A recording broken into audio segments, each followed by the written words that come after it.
Good evening, folks, and welcome here to Shenandoah High School here in Middletown, Indiana, or Mechanicsburg, depending on your geography, as we're here for tonight's big rivalry game between the Eastern Hancock Royals and the Shenandoah Raiders. Tonight is Colts tailgate thing going on tonight. They got you can see me there on the screen getting some free stuff for my kids. Colts tailgate, IU East is here. Great crowd here tonight as senior night festivities are taking place right now for the Raiders. I am Michael Gallion. I'm going to be here with you tonight with Joe Paxton on the play-by-play. And as we get underway here, he's got about 22 people. You can see again some of the things going on. Here, Shenandoah is going to be wearing the gold uniforms with blue numbers. Royals will be in all white. I want to give a shout out here to John Splater, who's running the camera for us this evening, as I turn on his headset so he can hear us. Joe, tell us about the what to expect here tonight. What are we looking at? Well, I think both teams come in with winning records, 5-2. Shenandoah, they're on a win streak here. I think they've won 4 in a row. Yep. Royals have also won 3 in a row. So teams coming in with win streaks and a chance to kind of build on that because we're getting real close to sectional. And these guys could be sectional opponents here in just a couple of weeks. We'll find out on Sunday night. But teams that are playing really well at the right time right now. And kind of real interested to see. It's always a good rivalry and interesting to see how tonight goes. Yeah, it's you mentioned the rivalry. This is the 55th meeting between these two teams. I believe ever since Shenandoah started their football program, we've played every single year. Royals have 22 wins to 32 losses all time, but you talk about rivalries and the back-and-forth nature of rivalries. Since 2013, Eastern Hancock leads the series 7-6, so you can't get any closer than that. It has been a tremendous series of games over the last decade or so. And one other thing to note, this is kind of the first unofficial game of the new Eastern Crossroads Conference. So announced last week, the Eastern Hancock is going to be a founding member with Shenandoah, LaPel, and Newcastle of the new Eastern Crossroads Conference. And so this is kind of, again, since it got founded last week, kind of the first unofficial game of this, although LaPel and Shenandoah did play earlier this season. But I think that's kind of an exciting thing for us as Royals, and I was talking to some of the Shenandoah people. I know they're really excited about this new conference as well. Oh, it provides some stability for our football program, at least specifically, because they've, more than the other sports, they've been bounced around from conference to conference and playing in a conference that's not really our conference, but a football conference, and I think this will provide stability over all sports, and it's going to be really good competition for all sports, and you never want to shy away from good competition. No, it's going to be fantastic, I think, you mentioned for football. I mean, we already play Shenandoah LaPel every year. Newcastle's actually on the schedule for next year. That was before this announcement. So it's you're not going to see a lot of changes in the football schedule, but it solidifies and gives us that continuity, I think, that we want in football as much as anything. And it brings back it's eerily similar to the old RAC, the White River Athletic Conference, a little bit. Some of these schools in there, it seems very similar, and I feel like it brings back some old times from early on when I got to Eastern Hancock, being in a conference with Shenandoah, LaPel. Yep. And then it's just kind of nostalgic about that too. So kind of excited there too. I think not quite the Big Blue River Conference with Morton Memorial. I don't think we're going to get back in a conference with Morton Memorial anymore anytime soon, since the school's closed there. But again, it's going to be kind of a cool thing for us. As we look at this, we mentioned this rivalry, 55 games. And over that, again, the longest winning streak for the Royals, only 5 games. going back 50 years. Longest streak for the Raiders is only 6. The most games coached, 16. Kyle Johnson coached 16 games against the Raiders over that time. And there was a lot of times there in the early 2000s we were playing regular season and sectional every single year. So we're really looking forward to that. If we look here at our weather report, 60 degrees, little bit of wind, although the wind looks like it's dying down right now. Partly cloudy, 1% chance of rain. I think it's going to be a beautiful night for football here in Henry County, Indiana. It kind of feels closest to a football season right now. Like, I feel like it's been really warm later in the season. Yeah, every other game's been 80 and yes, sweaty. Tonight feels great. Look at the Royals' schedule. As you said, 4-3 on the season. Defeated Greencastle, then ran into 3 really tough teams, North Decatur, Centerville, and South Putnam. They also had some injuries during that time that had some guys playing out of position. We've bounced back over the last 3 weeks handily, running clock games with Knightstown and Park Tudor, and we were a 2-point conversion away from a running clock game against Milan last week. So starting to get back on track, especially offensively here as the season has gone on, which is exactly what you want to do at this point in the season. The Raiders started off 1-3 or 1-2 in their first 3 games, but again played some good teams. Bluffton's a nice team. LaPel's a really good team. LaPel's undefeated. Yeah, we're going to find out next week. We're going to find out just how good they are next week. And then they've rolled off 4 straight wins. They defeated Park Tudor, who we beat the very next week. You see Fort Wayne Blackhawk, and then Hagerstown and Northeastern. And so I know Northeastern was undefeated going into that game too. I believe they had just come off a big win over Centerville. So they and that's another, 50-43. That's another game. I know it was exciting. I saw James there in the comments talking to us. James, Northeastern fan who watches a lot of our broadcasts, and I always feel like he's always commenting, and I always like when he watches. And that game was exciting. We watched the film of that game, and there was a lot of points and a lot of plays, big plays that made a major impact in the end of that game. And there was a lot of interesting calls in that game. We'll just leave it at that. That was interesting game from the well, the way it was clipped, I don't know if you watched they have a live stream. I watched the clips on Huddle, but I had a hard time noticing the penalty issue that was all the rage and on the I think it was media. the lack thereof. And a lot of it was the discussion. I was watching the live stream version of it, and a lot of the discussion. So I think that's a game if we play either of these teams in the sectional, that's going to be a tough game either way. The draw Sunday, hypothetically, what would you rather do? Would you like to play a team like Shenandoah here and then have to turn around and play them a couple weeks, or play a team like Northeastern you haven't seen all year?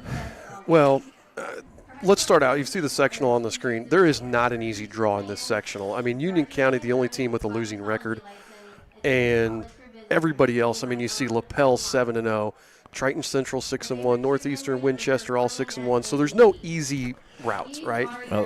Just use Triton Central for example here. Like, I don't know if they play a single sectional team, do they, in the regular season? No, they do not.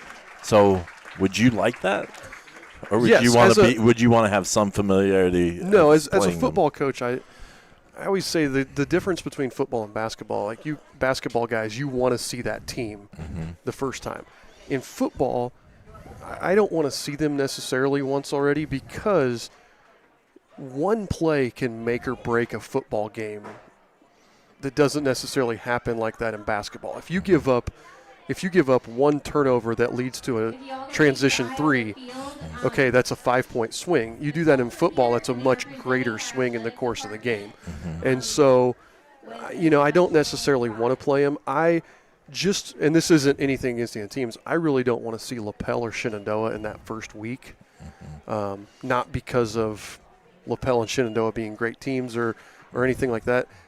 I just don't want to play a team week 8 or week 9 and then turn around and play them again week 10. Right. So I would rather see them week 11 or 12 if we can make it that far. That's my thing. Now, obviously you got to see the outcome of these next 2 games, and then I might change my tune one way or the other. But that's kind of my take on it. Is I always want to see somebody maybe that I haven't seen recently. So even if we drew Centerville, we played Centerville back in week 3. I'm okay drawing Centerville again week 10 because we've had 7 weeks in between there. Some of that familiarity has worn off a little bit. Right. So, yeah, that's kind of my take on it. But, again, it's not a personal thing. It's hard. Like, we played a couple of years in a row there. I feel like we played Lapel back-to-back, or we played them week 9 and week 11 maybe. And you know it. Like, tonight's a little different. Like, you can go here, try to win this game. You don't know if you're playing Shenandoah in the first round yet. When we played Lapel, we knew going into that last game we were playing Lapel again. Probably changes game plan a little bit. Well, and it's really hard because especially when you play with this frequently and you're listening to the calls. So as the defense, you're telling your defenders, hey, listen to the offensive linemen communicate. What are they saying? What's coming? And you listen to those calls. Or you try to listen to what the coaches are saying. You try to listen to what the calls mean. And then you can kind of get a jump start on some of those plays. So it does make it difficult.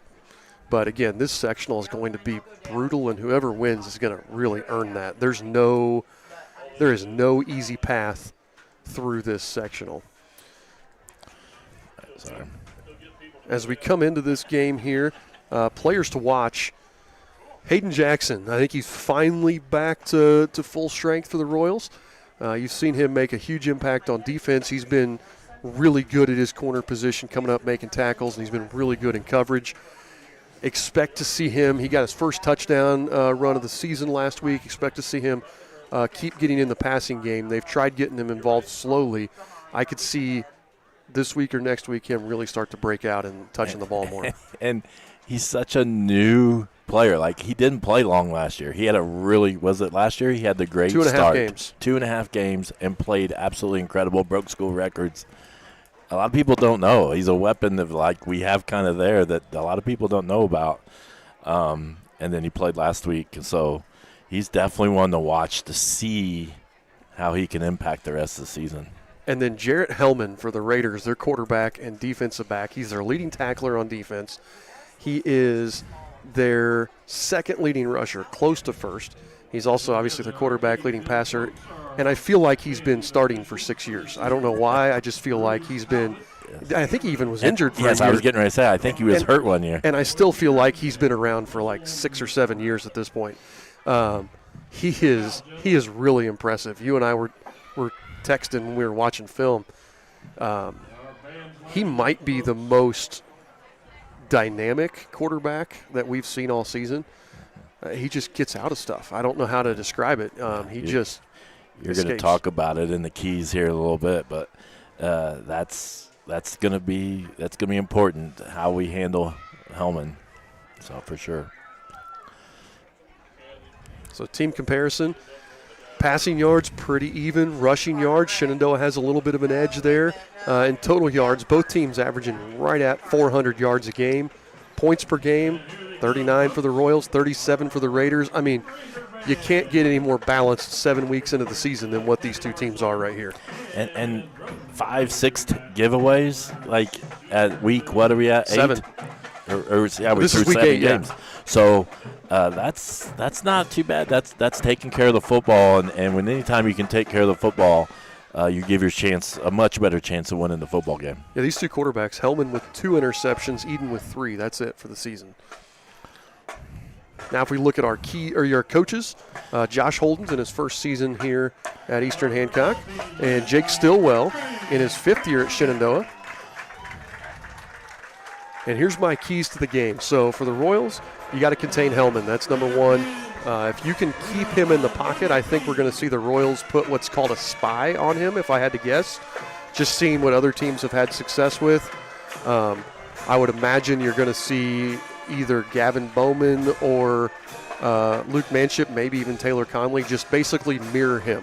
Wherever Hellman goes, he goes, and doesn't let him get those big plays running. And then you got to keep him guessing. I think when you look at offensively, keep them off balance because they've got some big boys up front. For the Raiders, it's all about moving their feet. Their offensive line is huge. They've got 6'2", 225, 6'6", 310, 6 foot 300, 6'3", 260, and then 5'11", 210. They're big. When they keep their feet moving and when they drive through blocks, it's like when they get on somebody, it's like that middle school dance. You just got to stay with them, keep moving the hips. When they do that, they are really good in the run game. And then eye discipline on defense. The biggest thing I saw when they played Northeastern last week, Northeastern did some stuff and got the Raiders' eyes off of where they needed to be, and they hit some big plays because the Raiders lost eye discipline. So they need to keep eye discipline if they want to win this game. And what that means is reading your keys and doing what you're supposed to do every play. So we are. Where's that thing for the head? It's up there. It's already up there. Just turn it on. So we are getting ready here for National Anthem. And I want to thank Todd Salkowski. He's always a great host here. Though he always says, make sure we say nice things or we won't be invited back. That's what he told me today. So I guess we have to say nice here's I'm things. saying my nice things, Todd. And we're glad that they allow us to do this, and I really appreciate his help and everything. Yes, he is. So we're going to stop here, pause for the National Anthem. We'll be right back after this.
All right.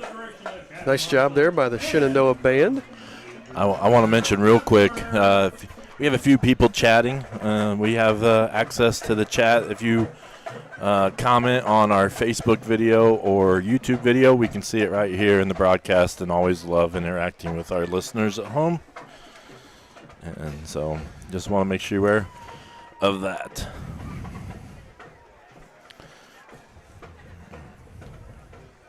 Cody Hibbert asked if I could feel the breeze from the wind turbine. Yes, the wind turbine has created a stiff breeze here. If they could turn that off, it would. It'd make it nice here. Yeah, making it breezy. Yeah, wind turbines here. We got solar in the southern part of the county. I think he said he wanted to take one home. Henry County is a hotbed for green energy.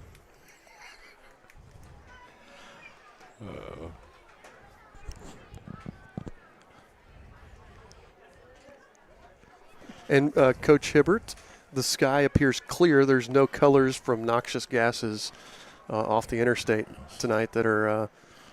Last week We learned things. Colorful sunsets are caused by noxious gases. We got a Knightstown fan watching too. So. And we got. It should be easy to tell which team is which tonight. It's Shenandoah in the bright yellow jerseys. Navy blue pants. Yep.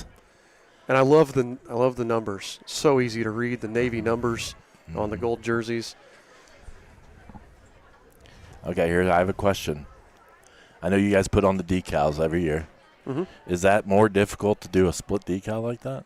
No. Is it all one? Is it half and half when you put decals like well, I don't know what kind of. I think of a wing tee or. I would imagine, yeah. It looks like the old Delaware helmets, which Michigan also uses. on half for Shenandoah, and the other half is blank. Sometimes they put an S on there. I've never put one of those Delaware/Michigan style things on. I would imagine that comes in 2 pieces. So they just put on one. So they're just putting on one half of it. But it's always the same half. So do you waste the other half? Or No, do you order it that way? you only order that half. See, I learned something. I learned more. So when you buy decals,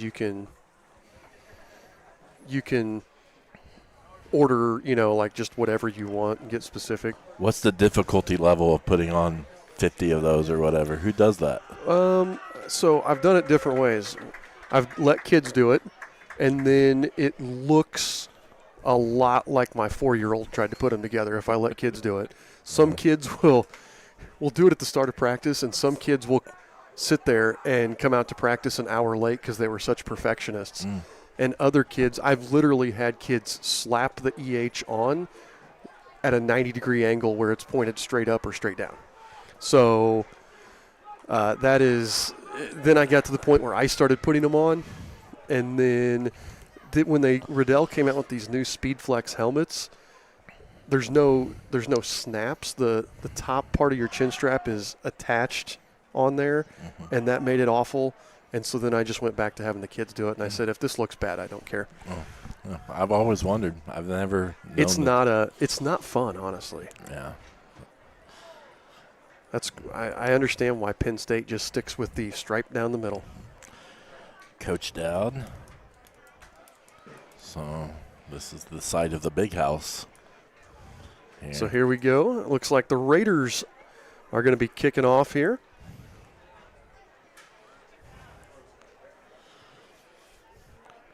And that is number 2, Reese Oakes, getting ready to kick off. We'll see what they do. Back deep for the Royals. Gavin Bowman and Hayden Jackson. Raiders like to kick it right about the 30-yard line. It seemed like right over there where Matt Hunt is. I could see him kicking it right there between Matt Hunt and Gavin Schultz over there. Matt showed his versatility. He was a line judge at the volleyball match last night. Oh, nice. I can't believe they trusted him for that responsibility, but he did all right. Here we go. Look, Mark's up here. So. Yep, Skippy's back deep. Gotcha. Hayden Jackson.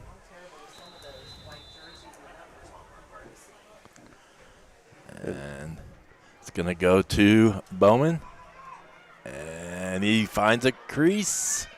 And he's going to get past the 45-yard line. Yep, all the way out to the 46. And does it feel like every game except North Decatur, we've had great field position to start games? I mean, our kickoff return team, Alston Baines, our special teams coordinator, he's done awesome all year. And last week, Milan, we didn't get a really chance to return, but we got great field position because they kicked it out of bounds often. All right. So here to start, Eden's going to start in the gun with Mark Cubey back with him. Gavin Bowman, the single receiver to the near side, trips to the far side.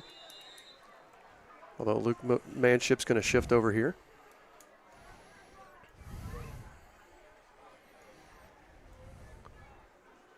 Manship in deep motion. Eden hands off to Cubey. Good push there by the offensive line. Wow, nice job there. They just created a seam, and Mark picks up 6 right off the bat. Mark Cubey on the run and Marcus Miller on the tackle. And that was just a huge push there by the offensive line. Royals quickly back up to the ball. Eden takes the snap, hands off to QB again. Mark bounces it out, gets a couple blocks, breaks through an arm tackle, keeps the feet churning, and he's all the way down inside the 40 to the 39-yard line. That's a good little run there, Mark. That's 2 runs, right? Yep. So good start for him. Eden in the shotgun. He's going to throw this time out to Eli. Oh, he dropped the ball. Looks like we got it. Shenandoah. No. Raiders jumped on it. They weren't celebrating. So Eli Manship with the catch. Here's the replay. Catches the hitch. turns, and that's one thing. The Raiders have been really opportunistic Raiders recover at the 30. this year. They've forced a lot of turnovers.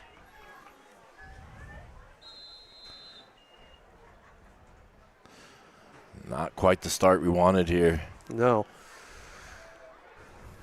So first turnover, first fumble we've had in a while. I think the last lost fumble that I can remember was against Centerville.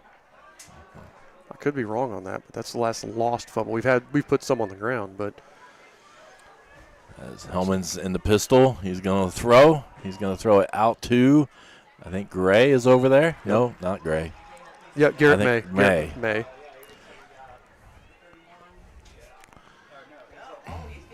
So So he picked up 4. good pickup there. Garrett May taken down by Kubi. And then just that quick hitch. And that's one thing our defense is going to give up, that quick hitch, that little 5-yard route, and rally up and make the tackle just like we did there. And most teams aren't going to be patient enough to just do that down the field. Okay, May on this side this time as they give it to Cowley. Nothing. Picked up nothing. You're right. No yards gain. Hit at the line of scrimmage. And I tell you, Cash Cowley is a load to bring down. 5'11", 215.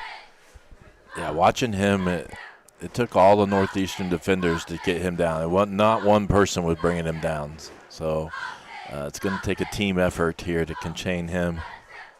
3rd and 6 here. Now this is where you got to watch Hellman on the move. Yep. He is dangerous.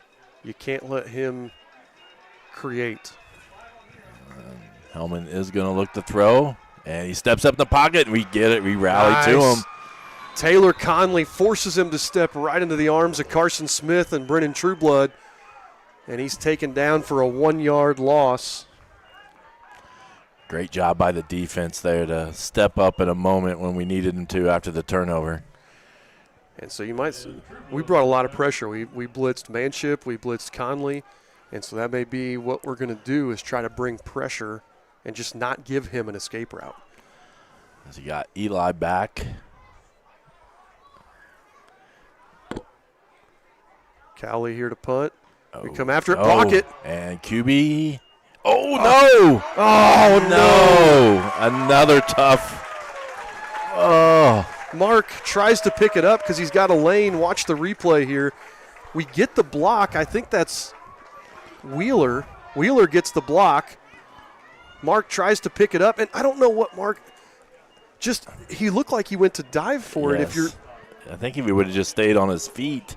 either scoop it and score. He either needs to scoop and score there, or he needs to just leave it alone because it wasn't going to roll anymore there. Oh, that's a tough break. All right, we got all of our bad breaks out of the way here early on.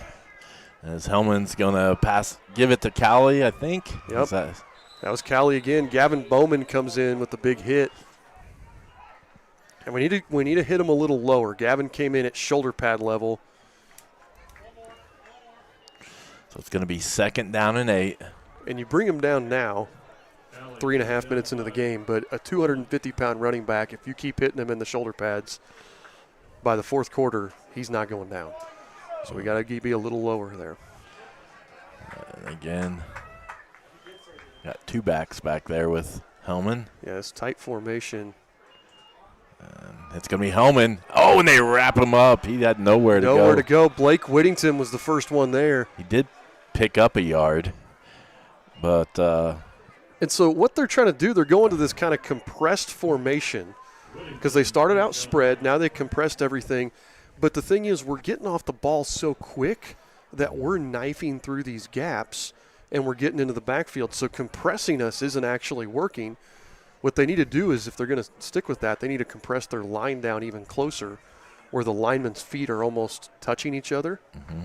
And that way there's no gap for us to shoot through. But right now, if they don't do that, we're going to keep knifing through these gaps. you got Taylor wide to the near side, and they move Cowley in motion. They throw it. Oh, and it's nearly picked off. Taylor Conley. Big deflection there from Taylor. He stepped right into that pass like he knew it was coming there. He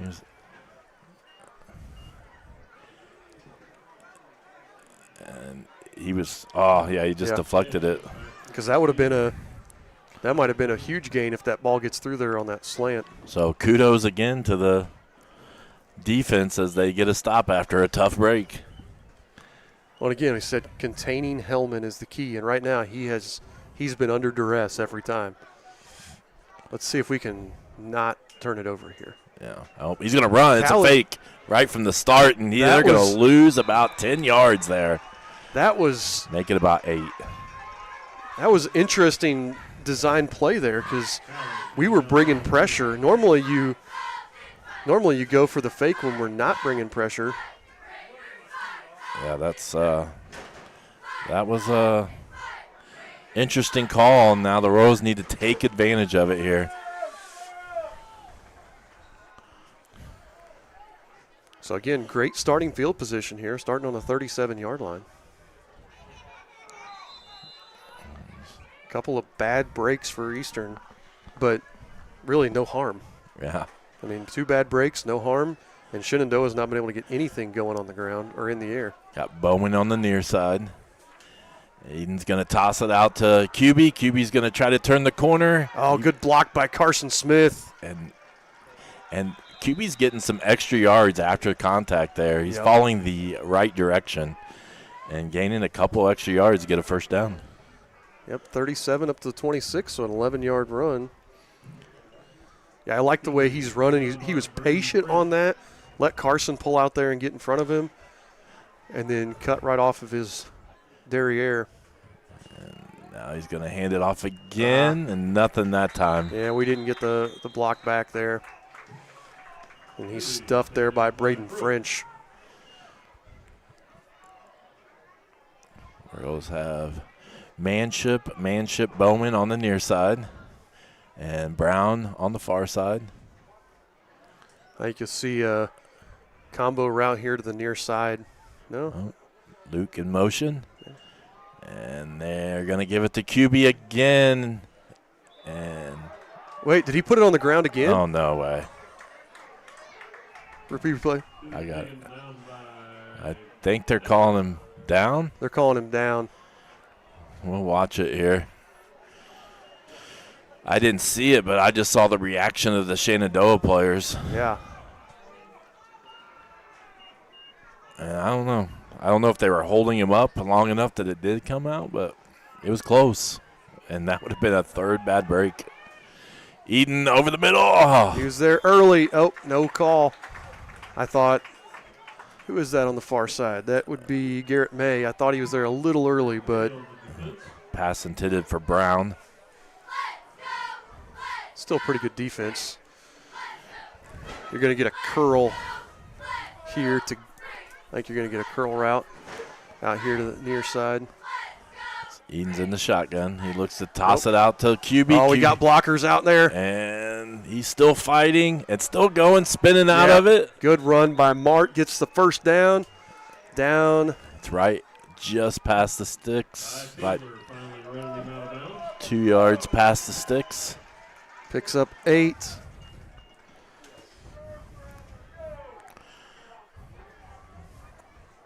And the Royals like that. That's a couple times now they've run that little toss play to get him outside. And Eden's going to throw it to Manship. Manship runs over one guy. He's taken down about the 3. It's going to be close to another first down. It's going to be just short, so I think we can get a first down without scoring a touchdown. Or we just, I think if we flip it out here to Mark again. Manship in motion. And same play we ran earlier. And again, nothing. Taken down for a loss of about a yard.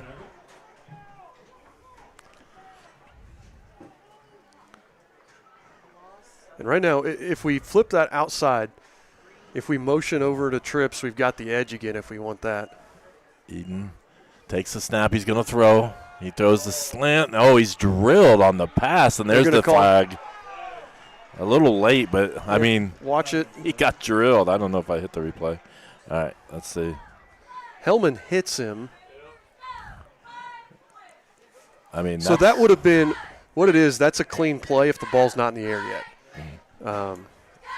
But because the ball is in the air, you can't do that. So that's obviously a pass interference there. It's going to be half the distance, which is going to still make it third down. Ball's on the 2-yard line now, so third and inches. Nope, they did mark it first down. Never mind. Oh, wow. All right. And Bad Eden snap. loses it, and he Eden. just dives forward. And I think he gets back to the line of scrimmage. Brutal, the tackle. 2nd and 2 from the 2. That's the first bad snap Turner's had in a while. He's been Yes. pretty good snapping the ball. Yeah, we only notice that whenever it's a bad snap. Yeah, that's one of those things you don't notice when he's doing the right thing, when he's doing a good job. Now we got a Conference. conference here with the officials. That last one, yeah, wondering if they gave the first down they weren't supposed to give a first down. Yeah, the official on the far sideline told them to change it, but the white hat held up third down last time. So now they're going to call it a first down. So I think there was so are we giving them a first? So are we saying it's a first down now? That was technically fourth down. I don't know what they're saying. They're signaling first down now. The marker, I know it's not official over there, but it says fourth. Yeah, it's definitely not fourth, though. So after what they're saying is, that the penalty was not – I think they just screwed up. I think they – So it's first down now. It's first down now. But that was kind of a dangerous play to have that last play be our that would have been third, though. it was third? It was only third. Okay.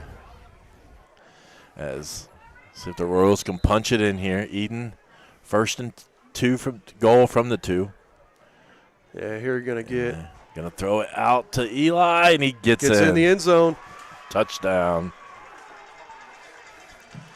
Touchdown Royals. All right. And they put Eli in motion here. And just didn't take too much there. Although that was pretty close with Gavin Bowman there. Watch that again. This could have been a block in the back on Gavin. Watch it, we're going to pull Gavin's the receiver out here on the outside. All right, hold on. Let's get back to the 2-point conversion. Okay, we're going. Just a reminder, never click on links that are in the broadcast. Hey, if my daughter's watching, sorry, my stuff wasn't coming through on my phone. Matt's kick is up and good. If my daughter's watching, hi, Harper. I told her I would say hi to her, so. Gosh. I'm struggling here. What do you? I meant to hit the not. Look at that. There's a wind turbine right there. So I'm going to go back to talking to my daughter. Hi, Harper. Royals take. Oh, wait. Guess who set the scoreboard up wrong? This guy. Wrong team. All right. I'll fix that right now. I was wondering what was going on there. Okay. Now that should look prettier. There we go. 7-0 Royals. And again, that two miscues there. We had a fumble and then a muffed punt. Well, we've had And 2 fumbles and the muff punt. Well, we lost a fumble and Right. a muff punt. But, I mean, yeah. in most situations, you're not going to be up 7-0 after No. doing that. And that's Those two the defense right now. The defense, and you're going to see Coach Stillwell. He came out and spread, then he clamped everything down. Now let's see what he comes out in. I think you're probably going to see Hellman trying to run the ball here. Some quarterback power. They really like that quarterback power. I could see something like that here. Trying to get him going because they've got to get something going. So Royals now, Eden, 3 of 4 for 19 yards and a touchdown. Mark Cuby is up to 7 carries for 38 yards. And we really haven't had too far to go on the field, No. even with the turnovers. Well, that fake punt helped us out a lot. Yeah. That failed fake punt. Wheeler kicks it. Fielded there by Blaze Stevens. And Stevens is going to get tackled about the 34-yard line. So decent return there for the Raiders. So, I'm gonna take that. Expecting 13 here tonight. I hear a helicopter. If my, I said hi to my daughter Harper. If my son's watching, I'm guessing he's not. He's probably watching a movie. But if my son's watching, hi Connor. Miss you, bud. Nobody in my family's watching. Maybe my mom.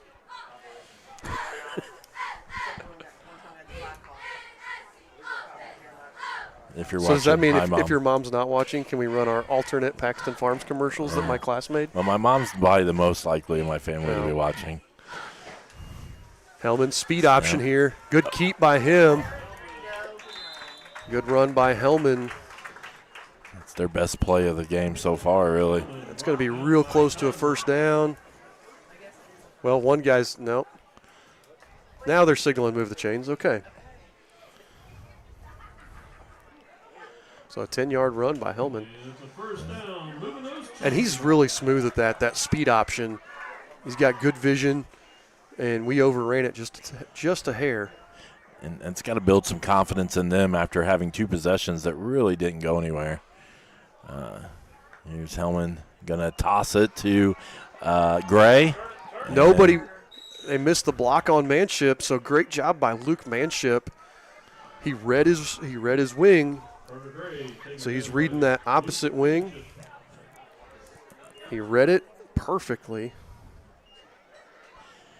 and they didn't crack back on him.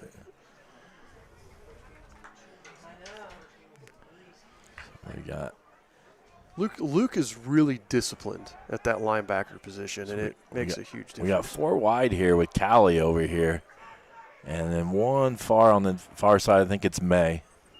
And Hellman's just going to run it quarterback draw and picks up two.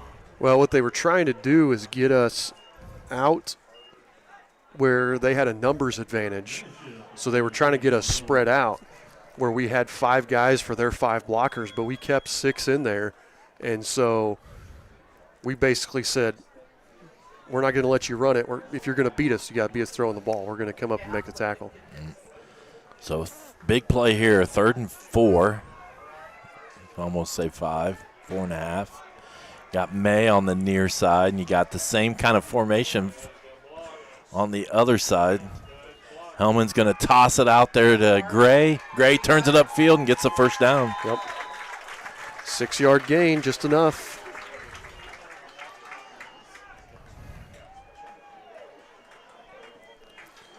Yeah, and that time they looked at it and they said, okay, because the play before, we kept guys in, so they realized the run wasn't there, so they went the exact same thing and threw it out to the side. Oh, we got Hellman back with Callie behind. Do we have an extra lineman in, or I think so. is it? And they give it to Callie. He runs it up the middle, just kind of trudges forward. Picks up about 3 out to the 41. How many passes has Hellman attempted? He is 3 of 4 for 14 yards. And he's got 4 carries for 13 yards.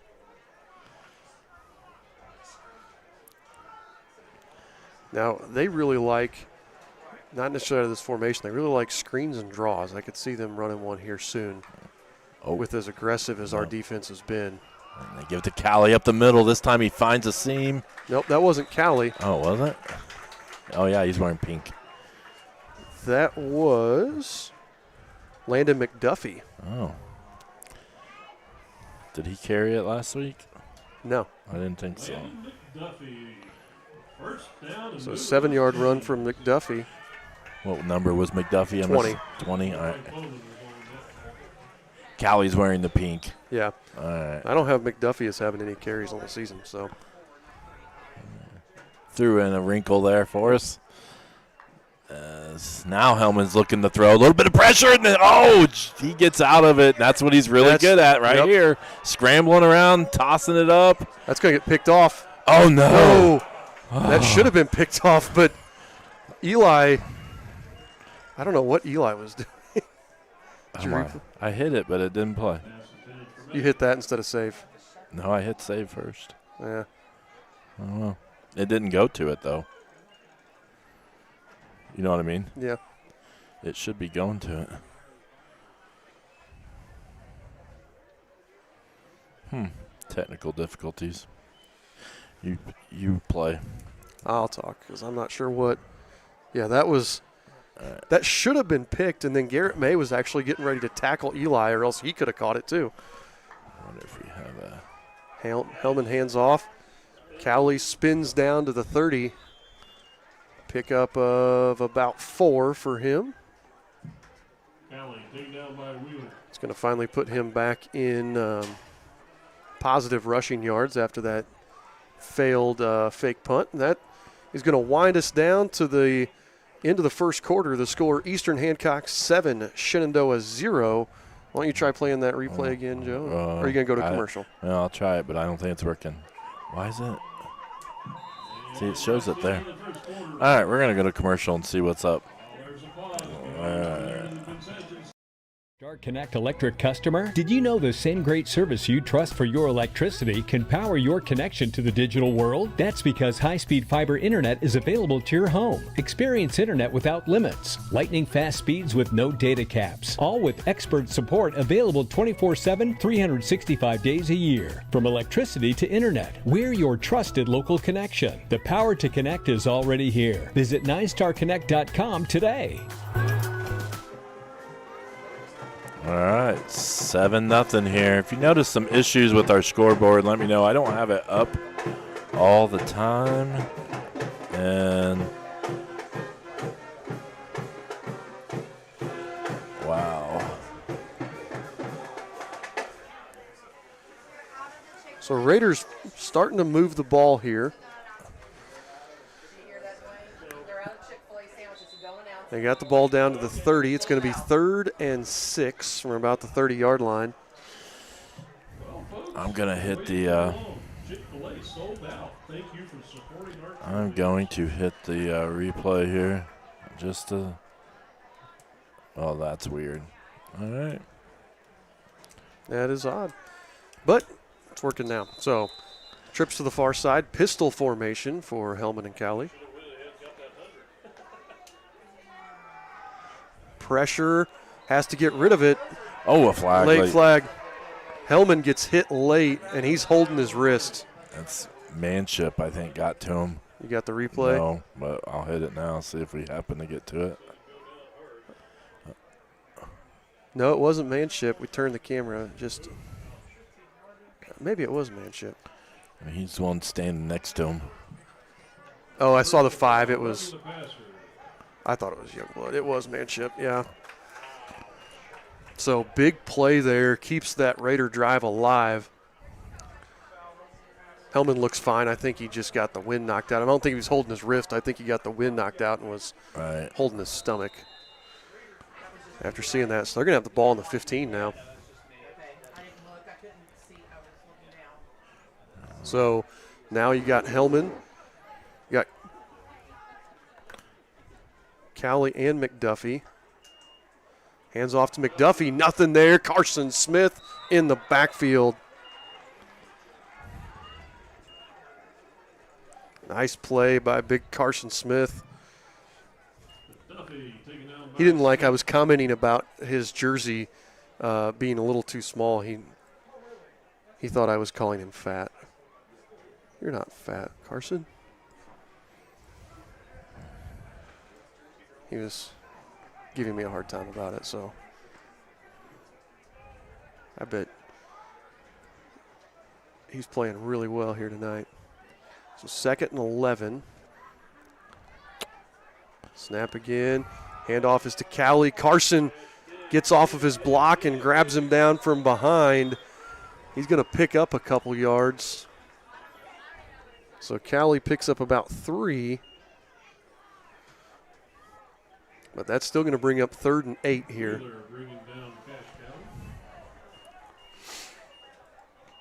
Raiders going back to their spread formation. If you're Shenandoah, you pick up half here. You try to get to like 4th and 3.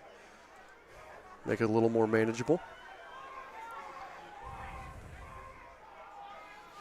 It's 10 minutes. It's not picking up the time right.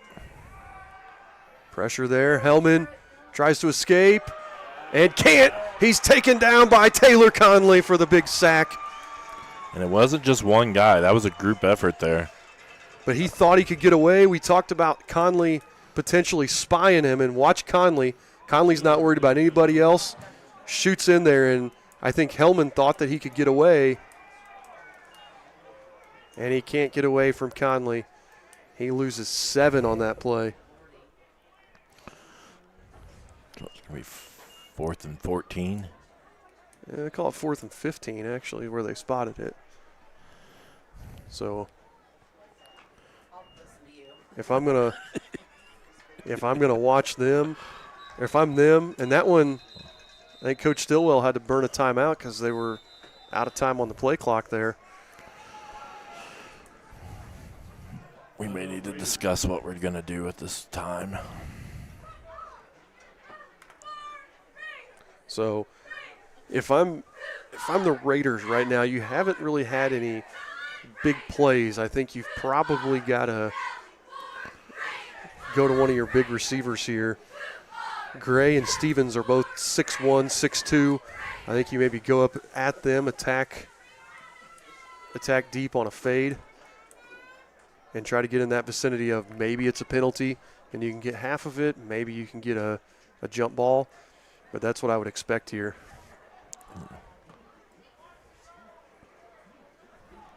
I might have figured something out. And again, I'm really surprised we're in the second quarter that they haven't tried a screen or a draw yet. We saw them really effective with those draws against Northeastern last week.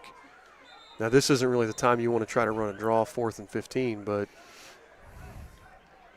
that's what I would think. But, yeah, you got Gray and Stevens, 2 big receivers out here. I think we're going to see a fade. Hellman's going to look to throw. He's going to go deep to May. But that's a great penalty by Dawson Springman. I mean, this is beautiful by Dawson Springman. You got beat a little bit. He actually forces Gray to the outside, or May to the outside, but then Dawson's like, you know what, I'm just going to make sure you don't catch it because it's only half the distance. It's no automatic first downs in high school football. So that ball is currently on the 20. It's only going to go to the 10. It's going to make it 4th and 5 instead of 4th and 15, or instead of potentially giving up a touchdown, because I think he was out of position. It would have been a score. Do you have May's height? I mean, he's a big kid. I know he plays basketball. They didn't have this height online. But he's listed at 6'4", 180. Yeah, Dawson was definitely at a size disadvantage there against May. Wait, now they dropped the sticks. It should be 4th and 5. The ball should be on the 10, which they put the ball on the 5. So was a goal to go? No, it was 4th. This is not making sense here. Because they started with 1st and 10 on the 15. So to the 5 would have gotten them a first down. So it should be on the 10-yard line, and it should be 4th and 5. But now they're calling it 4th and goal from the 5. Yeah, the math ain't mathin'. No. And both now coaches, they're moving back. Now they're getting the change. They must have heard you. They must be watching the stream. Man, just need an earbud straight to the white hat. There we go. So 4th and 5 from the 10-yard line. Referee Gallion was on it. Hellman. That's Gray in motion. Hellman's going to look to throw. He's going to scramble out to his left. He's looking, and he tosses it, and it's Gray wide open. Touchdown. Really good play by Hellman, extending the play.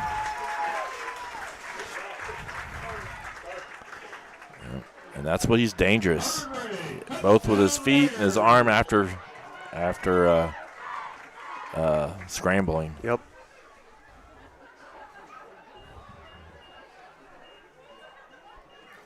So Carter Gray with his 3rd catch. That is his 5th touchdown of the season.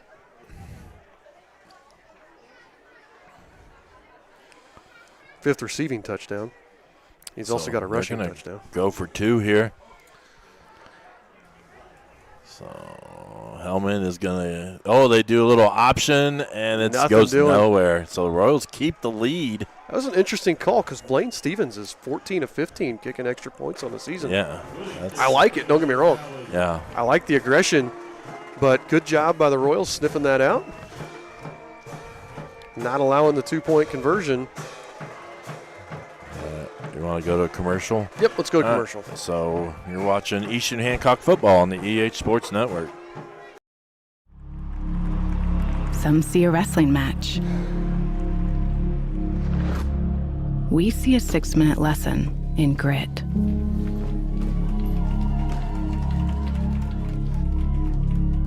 Some see a coach sending a runner home. We see a mentor guiding a student athlete into the future. Proud to keep education in front of athletics since 1903. All right, we should be back here. Yes. Raiders are going to kick off to the Royals. We had that great return last time. Eastern's mixed it up. They put Mark Kuby back again instead of Hayden Jackson. So Kuby and Bowman back deep. Heels are on the 20-yard line.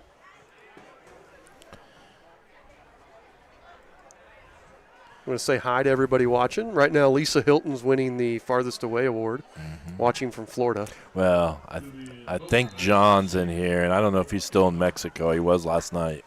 He didn't say so he didn't win the award. So he hasn't won. There's another kick out of bounds, which is going to give us great field position. And I think that's the danger of having a Bowman, having a QB, having a Hayden Jackson.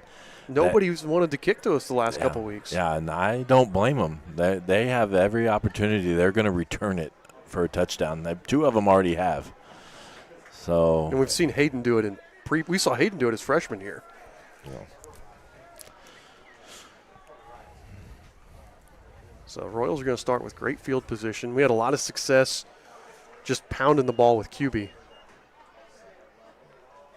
I like those runs off the edge. We got right now I think if we can hook that end, that's where we're going to have success. We can hook the end. We're going to have Mark all day outside. Yeah, I got a confirmation. Yeah, I did not. All right. Eden is going to give it to QB. He's going to put his head down. Pickup of about 6. You can't ask for a better pickup there. Maybe 5, 6. They're going to give him 6. We're just getting good push there.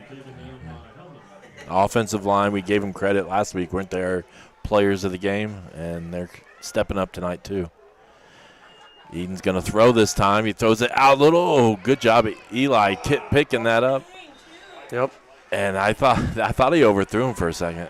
He did it. I think Eli just skies for that ball. So 8-yard completion there. Royals mixing it up. As we've got Luke in motion. Did they hand it to Luke? Yep, handed it to Luke. Oh. And Luke gets a good 6-yard pickup. That's something I don't think we've seen. We saw it with Eli back against Centerville. It's been a while. Oh, we got a South Carolina. So Eden with the snap again. Oh, there's shovel Luke. pass to Luke. Turns it upfield. Nice. Runs one guy over. Still on his feet. Wow. Gets another 6 yards. Let's see that. Holy cow. I believe that's called trucked. Yes. So just a sophomore. And look and put his head down. Oh, my goodness. Yeah. That's a big sophomore. Well, that's what guys trying to tackle him high. That's just not going to work very well. And now they're going to throw. Oh, intended for Brown. Yeah, miscommunication. Brown settled down. Eden thought he was going to keep going across the field.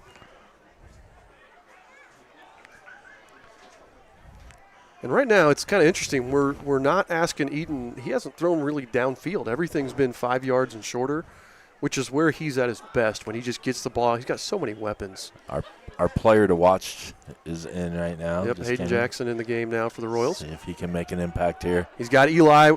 Oh, He's got to bring that down. That's dangerous right there.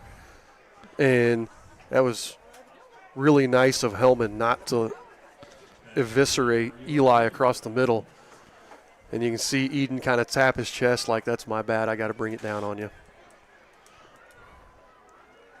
Because I always told Eli gets a break. I always told my quarterbacks whenever they would throw it high over the middle, I'd say, okay, now you go line up at wide receiver, and I'll let the receiver throw it to you high over the middle and see how long you keep doing it. Yeah. All right, Luke in motion, and they're going to give it to QB. He's going to follow Luke Manship. Good block by Hayden Jackson. And Luke's still pushing people. Hayden Jackson with the big block over there to set the edge. I kind of felt like it was like big Q for the Colts there as he's following Manship. Are they going to spot the ball? 10-yard run there for QB. First down. Ball's on the 21-yard line here. And then it's going to be Blake Whittington now. Oh, yeah. And again, just right now what's happening is our offensive line is staying low and making holes. And they haven't. I mean, our running backs aren't getting hit till 4 yards down the field. No, what we're doing is, again, we're doing a nice job staying low. Our double teams are doing a really nice job of blowing up at the point and then getting off to the linebacker. Okay. Second and about 4. Eden's going to toss it to Eli. Eli cuts it up. And I think he didn't go anywhere. Yep.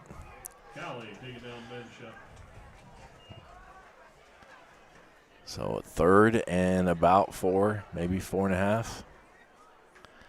Got Hayden Jackson on the near side, as well as both Manships.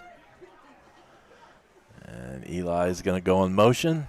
They're going to toss it out to Eli like a little bit of an option. Eli stiff arms, and he's still fighting for yards. That ball came out. Oh. Nope, the official says he was down. Well, replay it. That was close.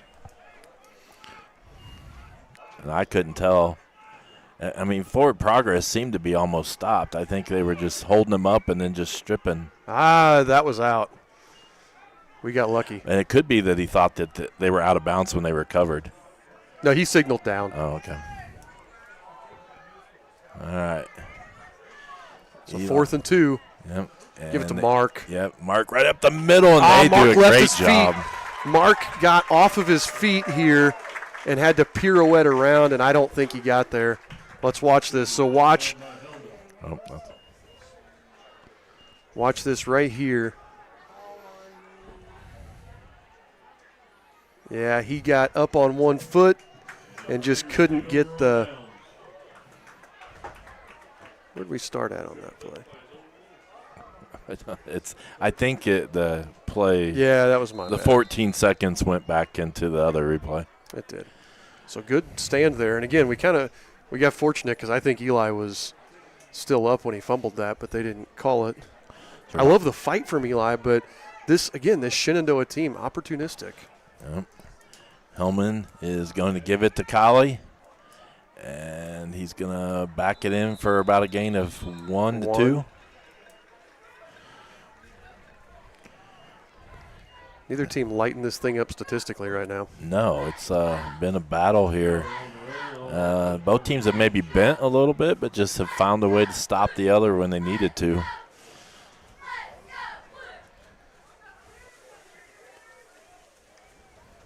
Yeah, Cowley, 7 carries, 6 yards. Now, he did lose 8 on that fake punt, but it's been tough going for the big running back. Raiders are going to have to take a timeout. They had a substitution there. And let's go to commercial during this timeout, and we'll be back after this word from our sponsors. Of summer at Paxton Farm Sweet Corn. located just north of Maxwell, 2 miles west of State Road 9 on 600 North. Our sweet corn is handpicked, bringing sunshine to every bite. But that's not all. Capture picturesque memories in our fields of vibrant sunflowers, perfect for photos. Bring the joy of Paxton Farms sweet corn to your summer gatherings. Visit us today and experience the sweetness that keeps people coming back for more. Find us on Facebook, Paxton Farms Sweet Corn.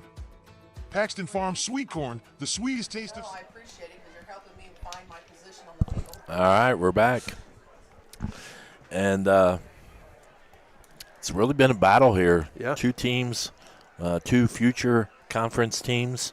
Well, current conference teams with just the Mid-Eastern Sort of. Conference doesn't have football. Yes. But yeah, starting, we don't know, we haven't learned yet when this new Eastern Crossroads Conference is going to start, but we know the Royals, the Raiders, the Lapel Bulldogs, the Newcastle Trojans, all going to be a part of it. So we know that this is going to be happening. Could be next year. It may have to wait until the following year. Kind of depends on, I think, a lot of contracts. Really, a lot of it goes by football because basketball, baseball, softball, volleyball, you've got so many games that you can fit those other teams in, especially a small conference like what we have right. With this. But yeah. All right, just about 5 minutes left here until halftime. Senior night for the Raiders. Hellman is going to toss it out to Callie. Callie's going to make a move. He had blockers, but I'm telling you what, Royals did a nice job because I thought Callie was going to get a huge gain there. It's going to bring up Picks up about 7. Is it second and or is it third and 1? Third and 1.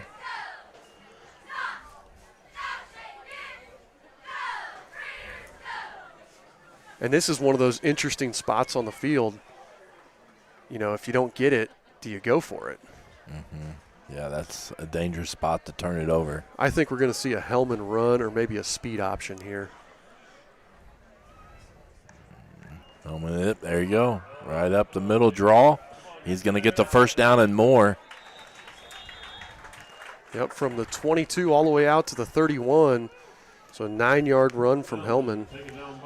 And that seemed, at least watching their Northeastern game last week, those runs by Hellman and those runs by Callie is kind of what kind of moved them down the field. And then the opportunistic, big word, by Hellman throws at different times. And, I mean, they've got 3 receivers over 300 yards on the season, but it's the Hellman-Callie show that makes them go. That one is flipped out to Gray, and he's going to pick up 4 before he's strung down by Manship and Conley. And that's tough. You got 3 blockers right there ready to get Gray in space. It's tough to defend there. And those are some of the hardest blocks to make, though, because the defense is allowed to be more physical than the offense. So those really are hard blocks to make when you have good defenders like the Royals do. All right, second and about 6. And it's going to be Hellman up the middle or up to the right side. He's going to get the first down, I think. Yeah.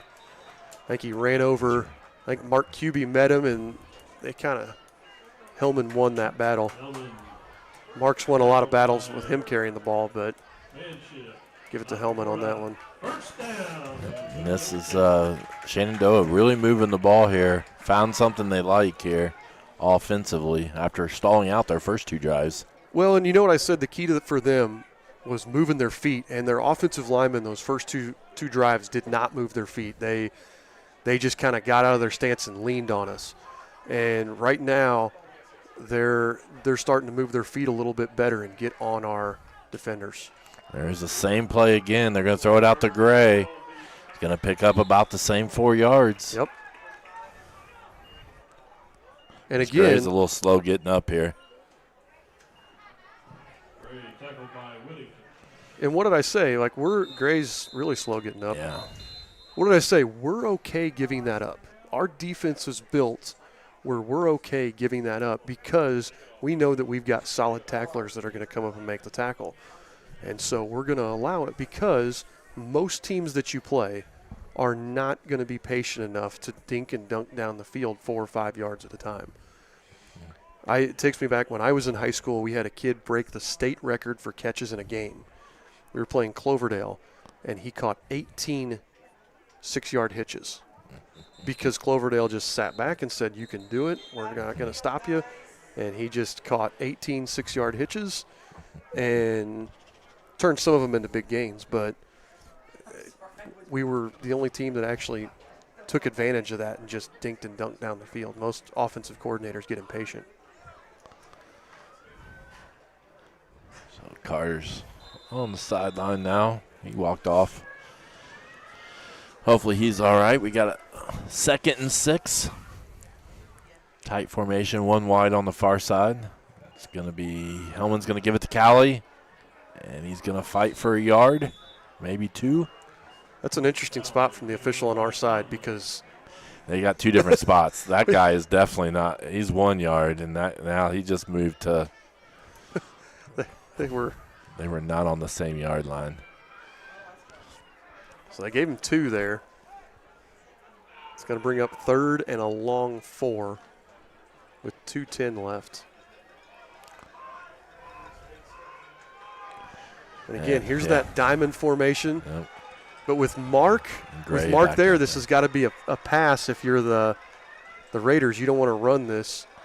Yep. Oh, good pressure by Trueblood, but he gets away. They throw it. It's open. Oh. Nice throw and catch there. That was Buckler. Yeah, number 3, Trevor Buckler, who only has 1 catch on the season. I told you Hellman is just – because Trueblood thought he had a kill shot there. And that's what Northeastern thought that a lot last week too. Yeah. And he was always able to find a way to get out of it. Very elusive. And then this is something they like to do too. After a big gain, you see it on film, they like to try to draw you off sides right after a big gain. You got to think our defense was aware of that, but still kind of jumped. So that was the biggest pass play of the game.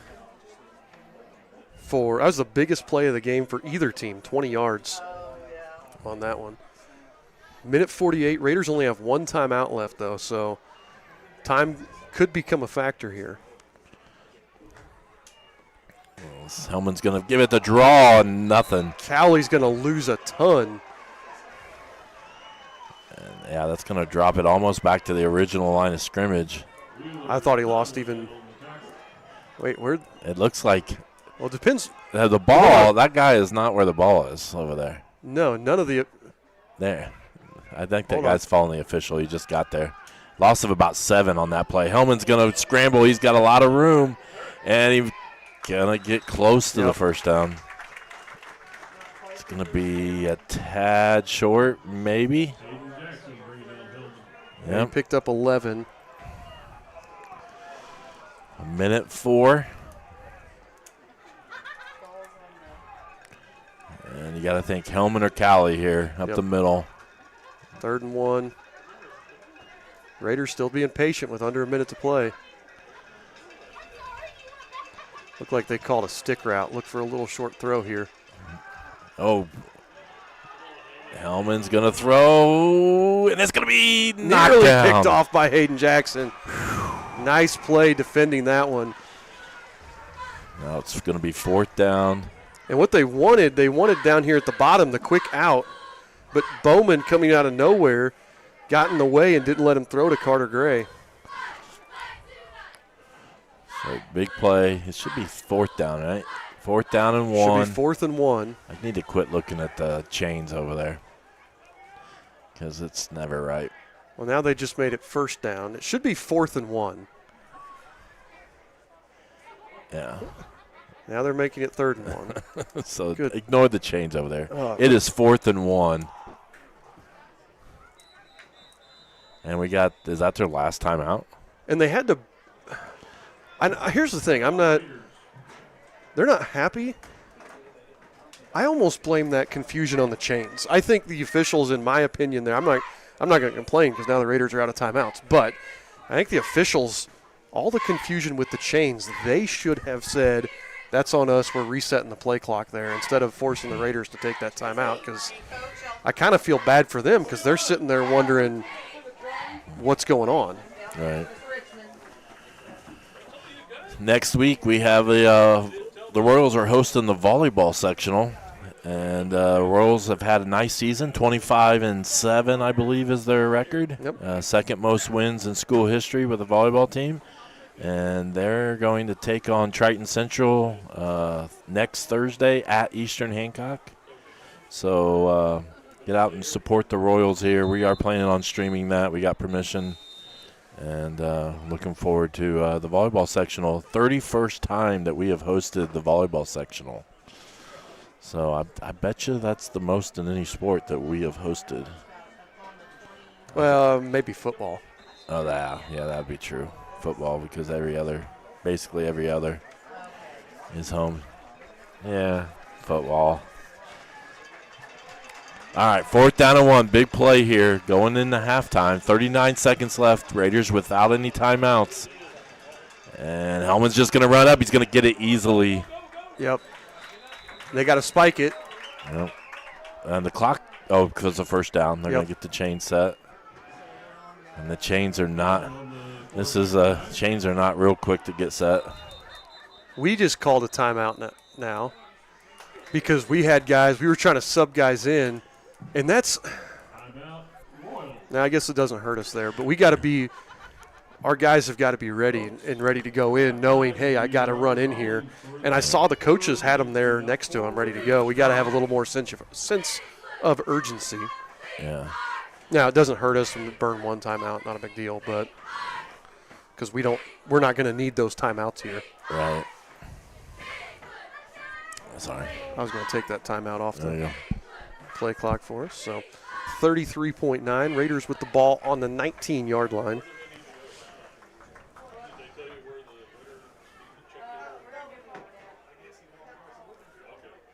Closing in on 200 viewers on YouTube and Facebook.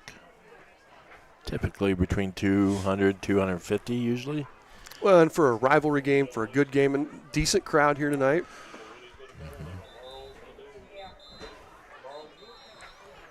Both teams brought a decent crowd here tonight. Oh, yeah. Their senior night. And again, just think, next year, this could be for a conference championship. It could be. Is it right now? Is it the same week as of right now? As of right now, yeah. We don't know when we're going to start the conference stuff. So. All right, Hellman. Oh, good pressure. Oh, he gets away again. But then he goes down. Yep, and that's going to run a lot of clock here. Evan Wheeler takes him down. They now have any way to stop it. So no time to replay it even.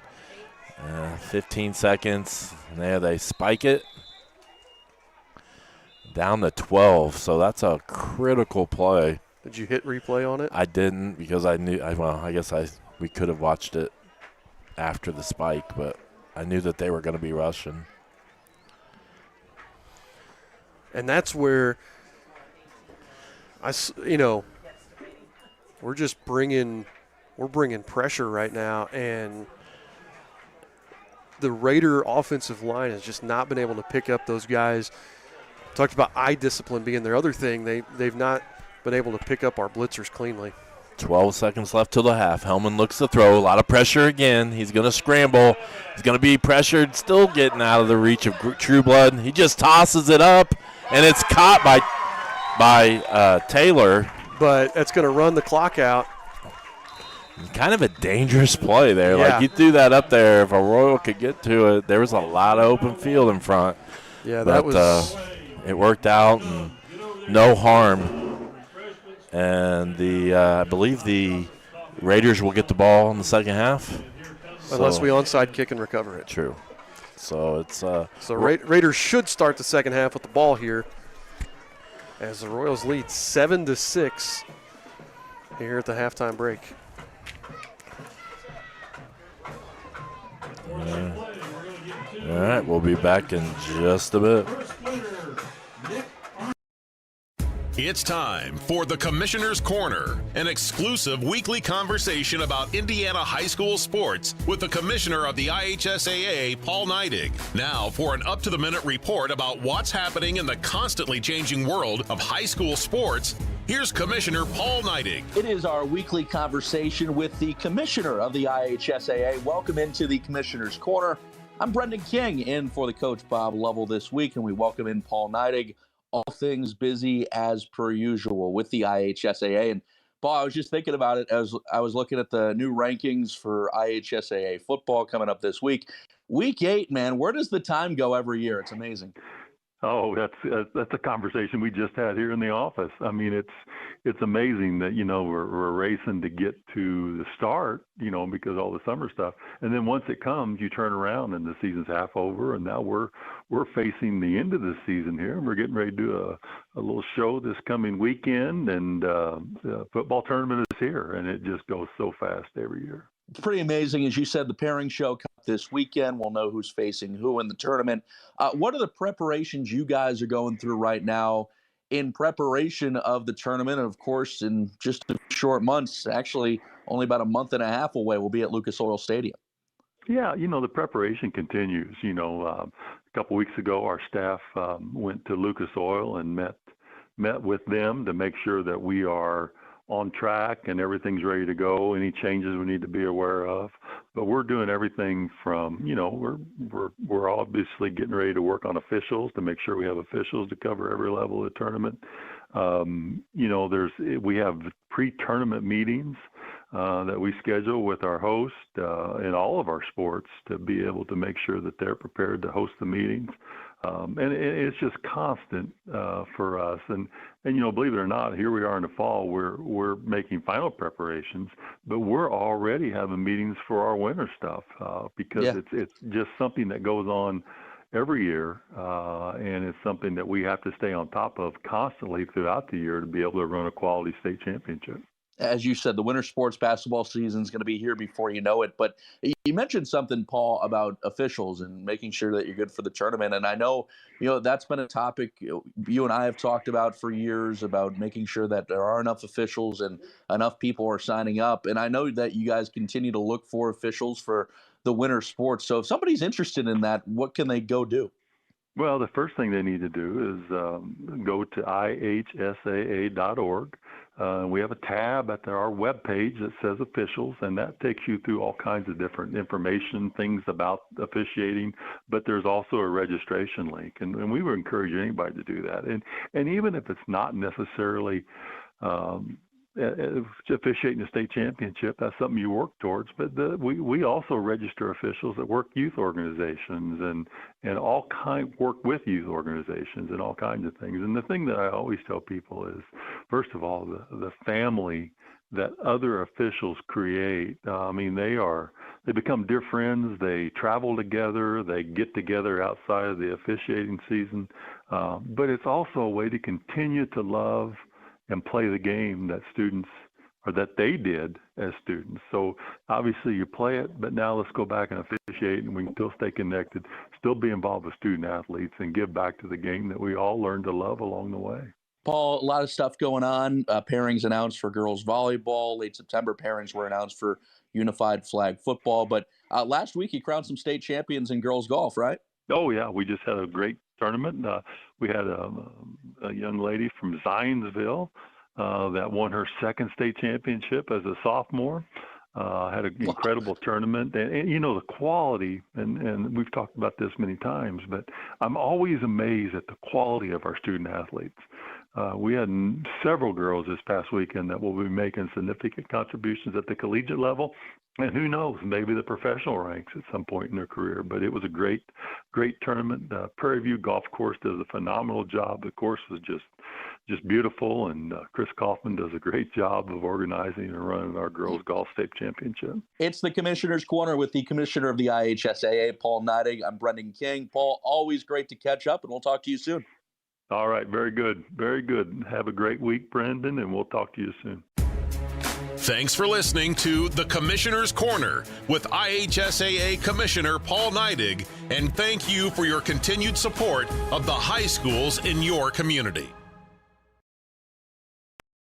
We all need to eat more vegetables, but we run into the same problems every time we go to eat them. Carrots and peas just have no flavor. Beans and Brussels sprouts have side effects that will send children running in fear. But there is one vegetable that everyone loves. It's corn. And when it comes to corn, there's only one name to trust: Paxton Farms. Paxton Farms sweet corn has been your go-to source of corn in Hancock County for years. So head on down and grab some, and when you think of corn, think Paxton Farms. Our service area is actually East Central Indiana. They come to us because we have this unique ability to access specialty care. Our partnerships with St. Vincent Health and Heart Hospital. We have Peyton Manning Children's Hospital, the Mayo Clinic Care Network. We access their resources via the broadband network that we have through 9-Star Connect. It's really all about connectivity. We don't have connectivity except for 9-Star Connect. 9-Star is a different kind of company, and the difference is you. At the IHSAA, we are invested in the growth and development of Indiana's youth, and so are our partners at Ivy Tech. That's right. We're proud to help over 90,000 Hoosier High School students get a head start on college and their careers. I'm IHSAA Commissioner Paul Neidig. And I'm Dr. Sue Elsperman, President of Ivy Tech Community College. Through our dual credit and dual enrollment programs, high school students can take Ivy Tech classes at their high school or at their local Ivy Tech campus, allowing them to learn skills and earn college credits while still in high school. Thanks to partners like Ivy Tech, Indiana students are set up for success after high school, whether they want to continue their college education or go straight into the workforce. Just like the IHSAA, we believe supporting Hoosier students is the key to building a strong future for Indiana. This is the power of partnership. This is the value of education. This is your IHSAA. Looking to give your car that sparkling clean shine it deserves? Look no further than Dave's Express Care Car Wash. Conveniently located at 1749 West Main Street in Greenfield, Dave's Express is your family-owned and operated car wash destination. Choose from our wide range of wash packages. And while your car gets pampered, you can indulge your taste buds at Dave's Express Grill. Have a bite of the world-famous Super Tenderloin Sandwich. Dave's Express Care Car Wash, where exceptional service meets unbeatable value. Experience the difference today. Being a senior makes playing high school sports even more special. I'm Claire Hack from Jennings County High School. Over the last 4 years, I think about all the memories made, how teammates became best friends, how coaches mentored me and helped me grow. I'm Allie Ward from Boonville High School. Being a senior is bittersweet. It's fun being a leader for younger teammates, but it will also be sad the last time I wear my jersey, take my last bus ride, huddle up at our last matchup. I'm Grayson Mealy from Westell High School. I'll miss the adrenaline rush, fans cheering, the community support. Everything we've learned about the game and life, our memories will never forget. I'm IHSA Commissioner Paul Neidig. Thank you to our seniors for being champions of high school sports and representing your communities proudly these past 4 years. Fans, support your seniors by buying a ticket to their final game. This is our final send-off. This is one final memory. This is your IHSAA. 9-Star is very focused on customer and member care, focused on making sure that however we communicate with the member and customer is how they want to communicate. You know, sometimes we're the one person that they speak to in a day, and you want that conversation to be happy and pleasant. As a nonprofit co-op, we're focused on providing the best service we can for our members. 9-Star is a different kind of company, and the difference is you. Integrity, responsibility, humility. Commitment, discipline, grit. Leadership, resilience, dependability. This is what it takes to be a high school student athlete. It's also what it takes to be a high school sports fan. Plus, loyalty, sportsmanship, respect. Support, encouragement, being a positive role model. Buying a ticket, showing up, cheering loud and proud. I'm Robert Falcons, Assistant Commissioner of the IHSAA, and these student athletes need your support in the stands. I'm Sawyer Tittman from Fort Wayne Snyder High School. I'm Allie Ward from Boonville High School. I'm Owen Fouts from Yorktown High School. It means a lot when we have fans at our games to cheer us on. It helps us dig even deeper and do our very best. It takes all of us to represent our school and community with pride. I'm IHSAA Commissioner Paul Neidig. Be a champion of high school sports by buying a ticket to your high school's athletic events. This is supporting your student athletes. This is showing up for your team. This is your IHSAA. Discover the taste of summer at Paxton Farms Sweet Corn. Located just north of Maxwell, 2 miles west of State Road 9 on 600 North. Our sweet corn is handpicked, bringing sunshine to every bite. But that's not all. Capture picturesque memories in our fields of vibrant sunflowers, perfect for photos. Bring the joy of Paxton Farms Sweet Corn to your summer gatherings. Visit us today and experience the sweetness that keeps people coming back for more. Find us on Facebook, Paxton Farms Sweet Corn. Paxton Farms Sweet Corn, the sweetest taste of summer. High school sports ignite pride unlike anything else. Just listen to these student athletes from across the great state of Indiana. Playing high school sports means representing my school and community, being a positive example, showing everyone what we stand for. It's a reminder that the name on the front of my jersey is just as important as the name on the back. Because it's about all of us, not just one of us. And that includes our families, friends, and the fans. When we all wear our school's name, We are all on the same team. We all represent our school. We all belong to our community, thanks to high school sports. I'm IHSAA Commissioner Paul Neidig. You can be a champion of high school sports by buying a ticket to your high school's athletic events. This is building community pride. This is bringing everyone together as one team. This is your IHSAA. Are you tired of unreliable internet? 9-Star Connect's high-speed fiber internet is here to change that. With dedicated fiber lines, you'll experience unparalleled reliability while staying connected 24/7, lightning-fast speeds, and competitive pricing. We work for you, delivering the best services at affordable rates to our local neighbors. Upgrade to 9-Star's fiber internet today. Visit 9starconnect.com to learn how we can keep you connected. Your reliable choice for high-speed internet, 9-Star Connect. At the IHSAA, we love when student athletes understand the real purpose of playing high school sports, like McKenna Cruz from Greenwood Community High School. I love competing for my high school, but I don't play for accolades, records, or to earn college scholarships. For me, it's about more than winning, playing time, or trophies. I play high school sports because they help me grow alongside my friends, develop character and integrity, and learn life lessons I'll carry with me forever. Soccer reminds me of the power of teamwork and how we can help each other succeed. Track teaches me to focus on the things I can control and not worry about outside noise. High school sports show me the value of discipline, grit, and representing my community with dignity. They prepare me for life, and that's why I play. I'm IHSAA Commissioner Paul Neidig. Support student athletes like McKenna by buying a ticket to your high school's athletic events. This is being a champion of high school sports. This is empowering student athletes. This is your IHSAA. So 9-Star Connect has been a leader in this community for 130 years. They were the ones that made Hancock Regional Hospital one of the most wired hospitals in America 30 years ago. So they have been leading the technology aspect for 130 years. Everything that we do in this county is built on the infrastructure that 9-Star Connect has built for over 100 years.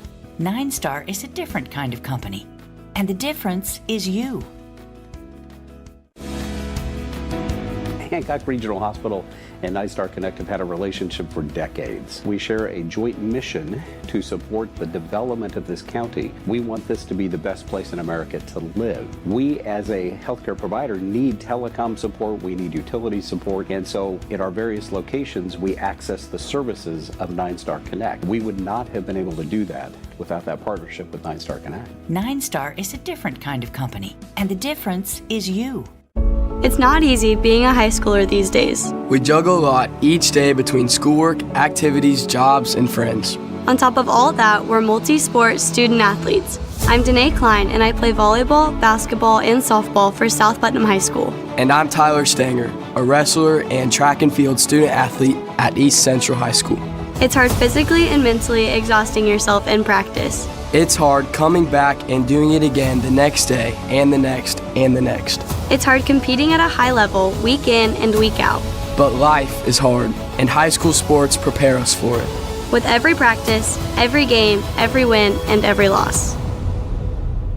I'm IHSAA Commissioner Paul Neidig. Be a champion of high school sports and the life lessons they teach by buying a ticket to your high school's athletic events. This is developing character, perseverance, and work ethic. This is preparing for life. This is your IHSAA.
All right, folks, we're back here getting ready to start the second half from Shenandoah High School. The Raiders and the Royals are in a close one here. Eastern Hancock leads 7-6. We got about 2 minutes left before the third quarter starts. Quick rundown of halftime stats for the Royals. Elijah Eden, 6 of 10 passing for 41 yards. Mark Cuby 6 of 9 passing, 41 yards. Mark Cuby with 10 carries for 54 yards. Blake Whittington has a 5-yard carry as well. And then both manships each have a carry. Luke with 6 yards, Eli with 2. And then Eli's our leading receiver, 4 catches, 18 yards. Luke with 2 for 23. If we look at the Raiders, we look at Jarrett Hellman, 5, 6.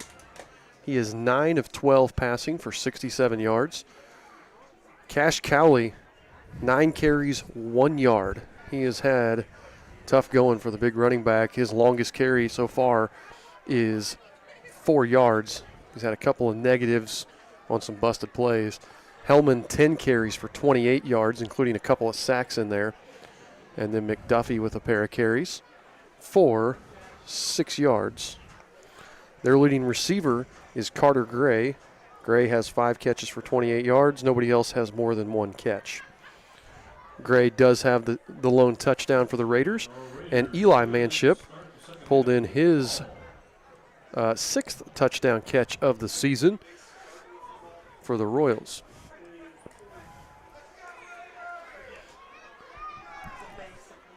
Coach Paxton's busy updating the scores there at the bottom of the screen. Some games of interest. If you're, Raider fan, you saw him play Northeastern last week. Northeastern is in a close one, 35-27 with Knightstown. A lot of the other games that we were following, a lot of the other teams in our sectional or teams on our schedule, a lot of these have been blowouts when you look at these ones at the bottom of the screen. Not a lot of close games here. No, not like we have here. Some interesting ones though. Triton Central and Beech Grove, 14-7. A team that's in our sectional and probably considered one of the favorites.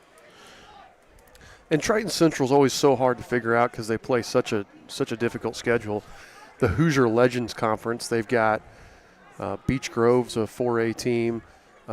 Shelbyville and Greenwood are 4A teams in that conference.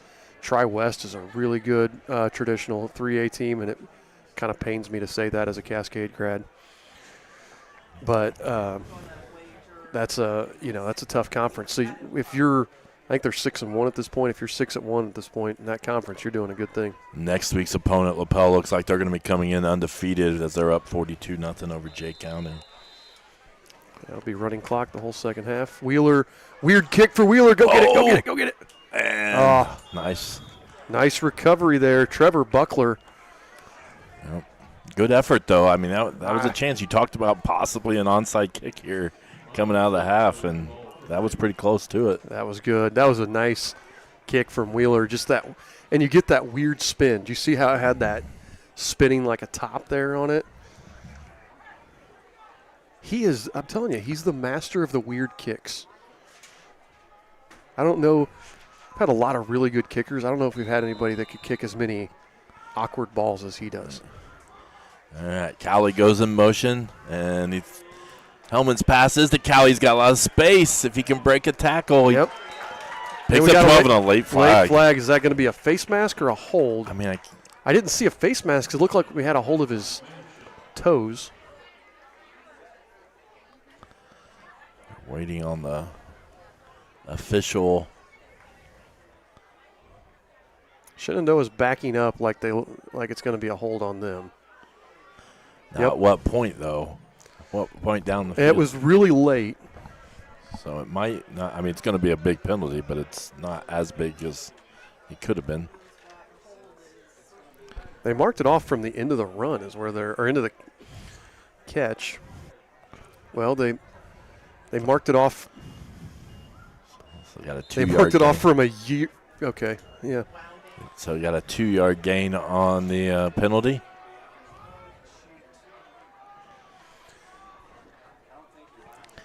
And they got 4 wide with Cowley behind Hellman. And Hellman tosses it to Gray. Nice job, Brennan Trueblood. Wrap him up. Maybe picked up one. Watch Brennan Trueblood here. Brennan Trueblood, the defensive end, number 55 on our side of the field.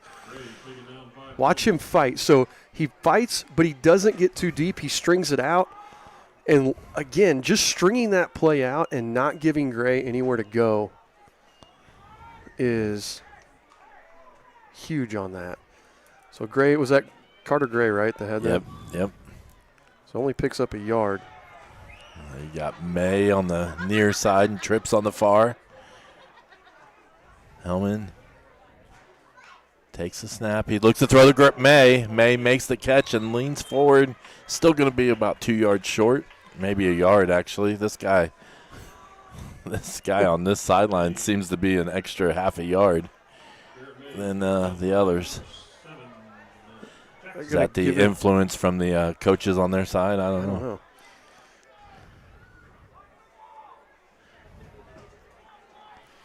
Yeah, that was it was interesting, just that one-step slant. 3rd and 2. This is where we've seen Hellman keep it himself. Hellman is going to give it to Cowley. Cowley breaks through the crowd, and he's going to get a first down, a pickup of about 10. So Cowley's had a nice game here. He's starting to pick up some speed. That was his longest run of the night. Well, that was just a patient run. Waited for big number 70, Marcus Miller, to get over there.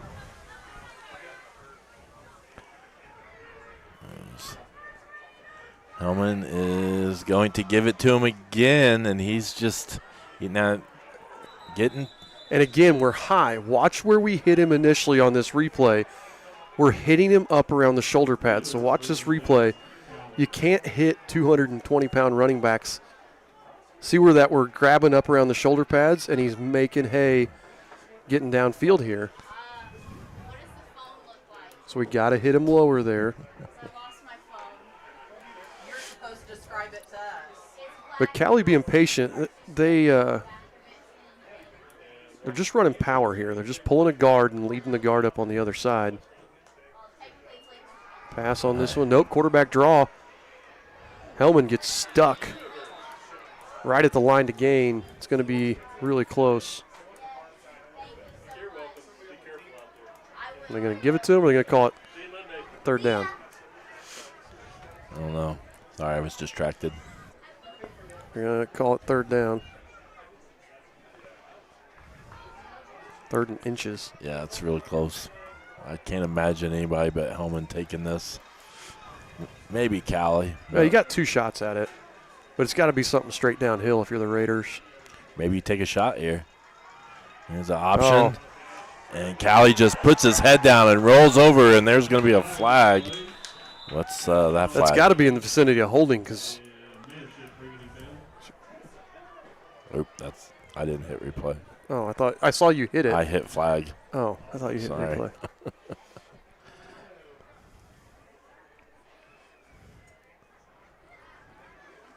I mean, the only thing out there would have been a hold, but we're having a long discussion here about it. Targeting? Nope. Targeting on them? No. So half the distance to the goal. The run took him to the 28. So he had a 6-yard. I wish we had replayed that. I thought you did. That's why I didn't hit it. I don't normally replay penalties, but I wish I had, because that's a big call right there. If I had time, I'd pull it up on my phone and watch it on my phone. So half the distance, going to take it to the 14-yard line.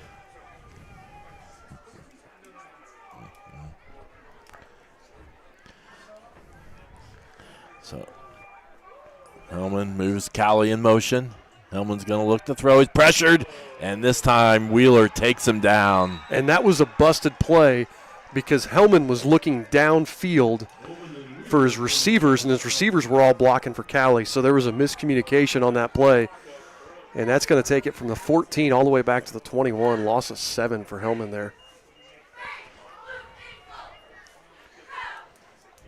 Yeah, he was expecting, because they've thrown so many of those swings, I think he was expecting a fake where it was going to be kind of a stalk and go, where the receiver was going to fake the block and then go downfield.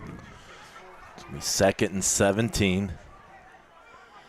Hellman looks to throw. And he throws it, but nope, whistles, flag. may catch it, does not catch it, but we have a flag. False start. I think it's the receiver. May's been moving early a couple times, and they haven't called anything. Oh, yeah. Yeah, I see him. He's done that several times. And usually as an official, you warn him. You know, you tell him, hey, that was pretty close, and I'm sure they probably did. Now we're looking at 2nd and 22. Yep, from the 26-yard line now. So, and again, Shenandoah was such a promising drive here for them, but the Royals finally getting some things to break their way after that targeting. You get hurt with the targeting, but then you get all those yards back here, and now you're actually in a better situation. This is where I think Hellman becomes even more dangerous, because he's a little desperate in this situation to try to make something happen, and he's kind of got that magic to be able to do it. I could see a quarterback draw here. You got pistol formation, and Callie moves in motion. Hellman's going to fake the throw to Callie. He gets pressured. And he gets away. This is what we talk about. And he finds a way to make something happen. May makes the catch, but not much.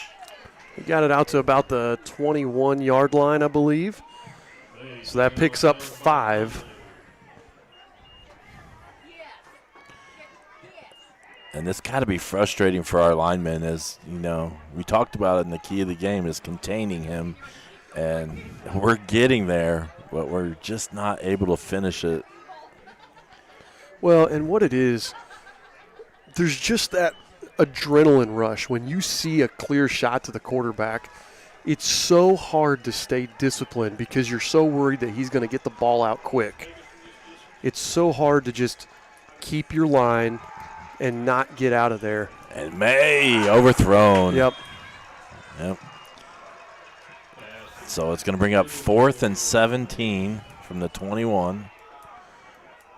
And May kind of had the inside position just a little bit high, and you're throwing to a 6'4" target. It's a good target there. And I wouldn't be surprised. Now, May's coming back really slow.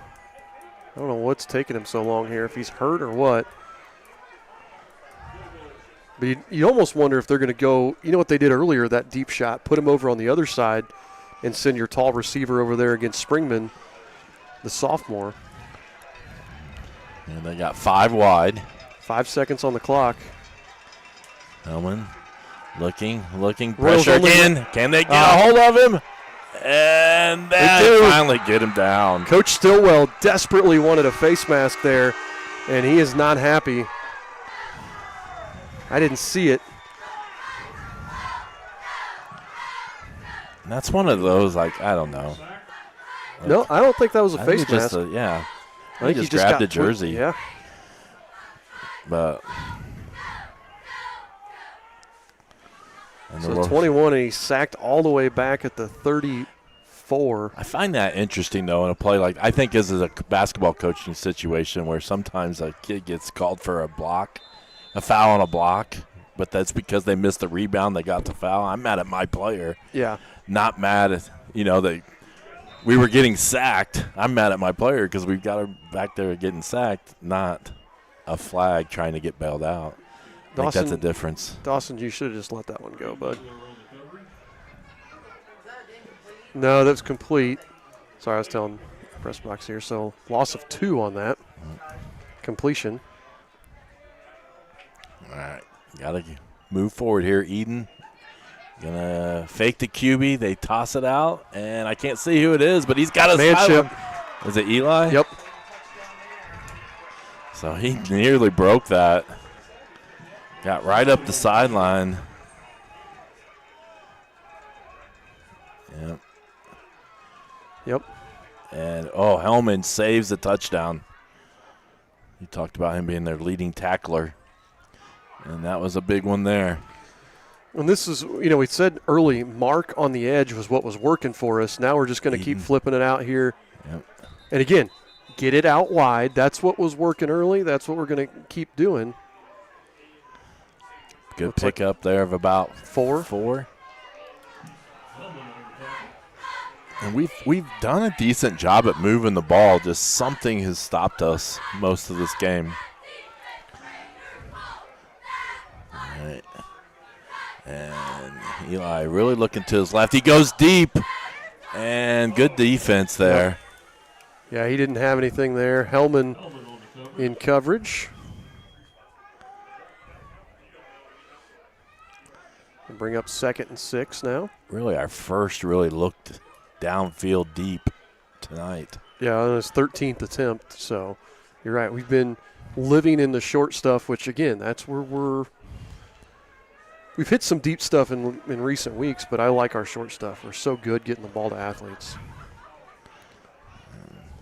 Got Eli in motion, and they hand it off to Mark. Eli leading him, and Mark makes a move, and he's going to pick up a big chunk there, probably about 13 or 14. It's like 15 based on where they spotted it. And we've had, a lot of success there with running that guy in motion, and he becomes a lead blocker. Yeah, lead blocker. Which is kind of a weird way to do it because sometimes, depending how the defense is playing you, sometimes that's actually counterproductive because it pulls a defender that way. But the Raiders aren't really moving.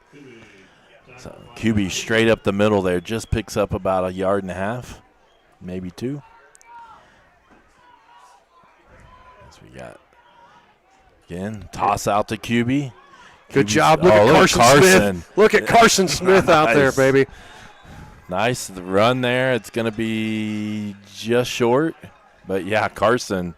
Watch the replay. Even I saw that, and I don't notice that pull. It looked like Q for the Colts. Pull in there.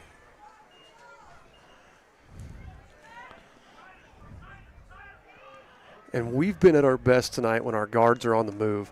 Although right there we missed a block, and Cowley kills Mark in the backfield. So watch this one now. Our right guard and center we missed the down block here. We didn't keep our heads up on that. And Mark lost about 2 yards. That's where we gotta communicate. That's going to bring up 4th and 4-ish. They give it to QB. He hurdles a defender. It's going to be really close. Yeah, he's going to be short. I think it depends on, yeah. And never mind. But Shenandoah has stepped up. 4th down. We have not executed on 4th down, and they've made the plays when it counted here. And another turnover on downs. So watch what happens is this. If you watch this replay, Kai Peevler goes low on the pulling Carson Smith. So watch Carson pulls, Peevler goes low, and that's what causes Mark to hurdle. And whenever you leave your feet like that in traffic, you're not going to get what you need to get. So credit Kai Peevler there. The big man buries that play. And now the Raiders looking to make a drive here, see if they can take the lead. There's not a lot of scoring here in this game. Hellman up the middle. From the 19 out to the 25. And neither team got a lot out of the passing game so far. It just seemed like it's a lot of ground. I mean, maybe the short passes I guess we have. But nothing downfield, no chunk plays. No.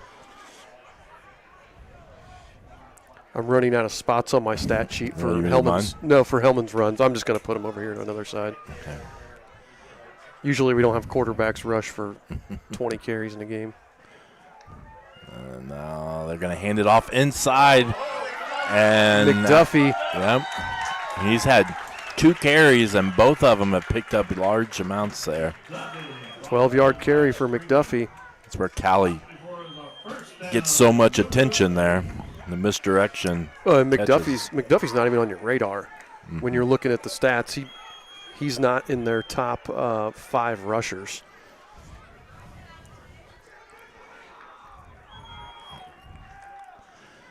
And the handoff up the middle. It's Callie. Picks up about a yard. Yeah, they're going to give him 2. Yep.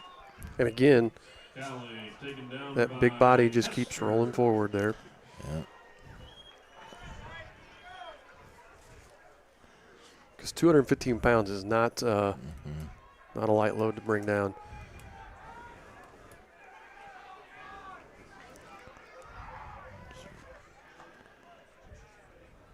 Gentleman, high snap, gets it. He's going to run it off to the right side. He bounces off a tackler. He's going to he nearly lost the ball, but picks up the first down. Yep, almost a 10-yard gain there. I think they're going to give him 9. And we had guys in the backfield. We knifed right through where Marcus Miller pulled out of, and it was just, I think we went after the running back, and Hellman kept it. It almost had the appearance of old school veer option. It wasn't, but it had that option where it looked like we had guys chasing down the running back. Now Hellman is going to hand it off to Callie. Callie runs up the middle again. Another nice yardage pickup on first down. Taken down by Whittington. Pick up about 4. Yep.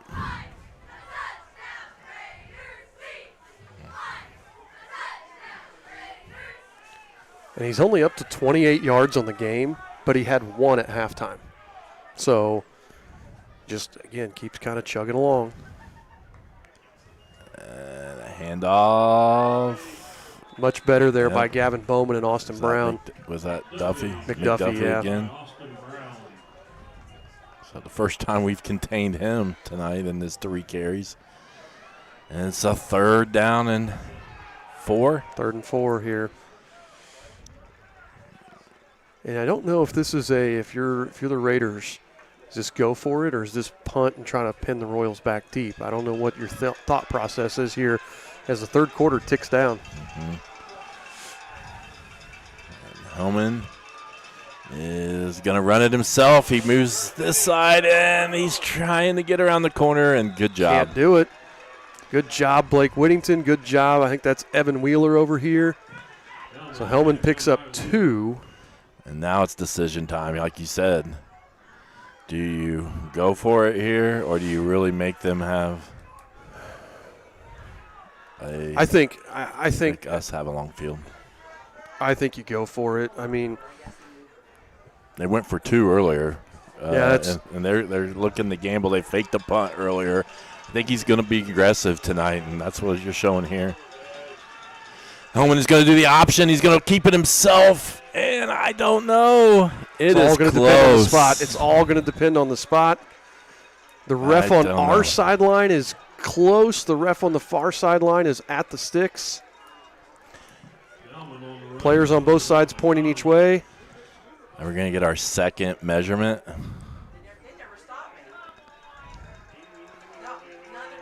We're going to get a measurement here. See if our cameraman can zoom in on the measurement. This is our second measurement of the year. I think the over/under was 1.5. This is going to be close. We're not going to. Yeah, if he zooms in, he's not going to get a very good shot. Oh, you can do it. You can zoom in. Get it. Be careful. And that's John, careful. As a ref, that's such a hard spot to spot the ball. Oh yeah. And that's why you bring the chains out, because you can blame the chains. This is a big play, though. This is huge, huge. I think he's got it. What do you think? I think he's got it. Nope. Stretch it. Oh. Nope. It didn't get it. Royal ball about 2 inches short. Shoo. Good job, John.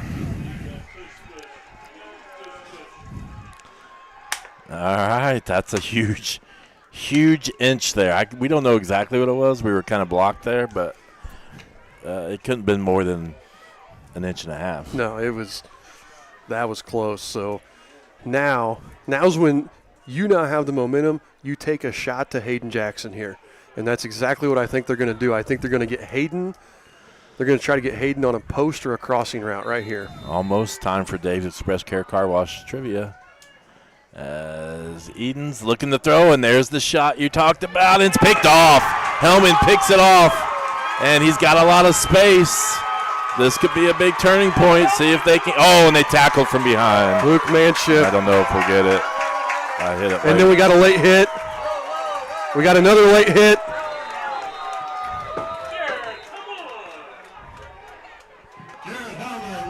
So after the play, all right.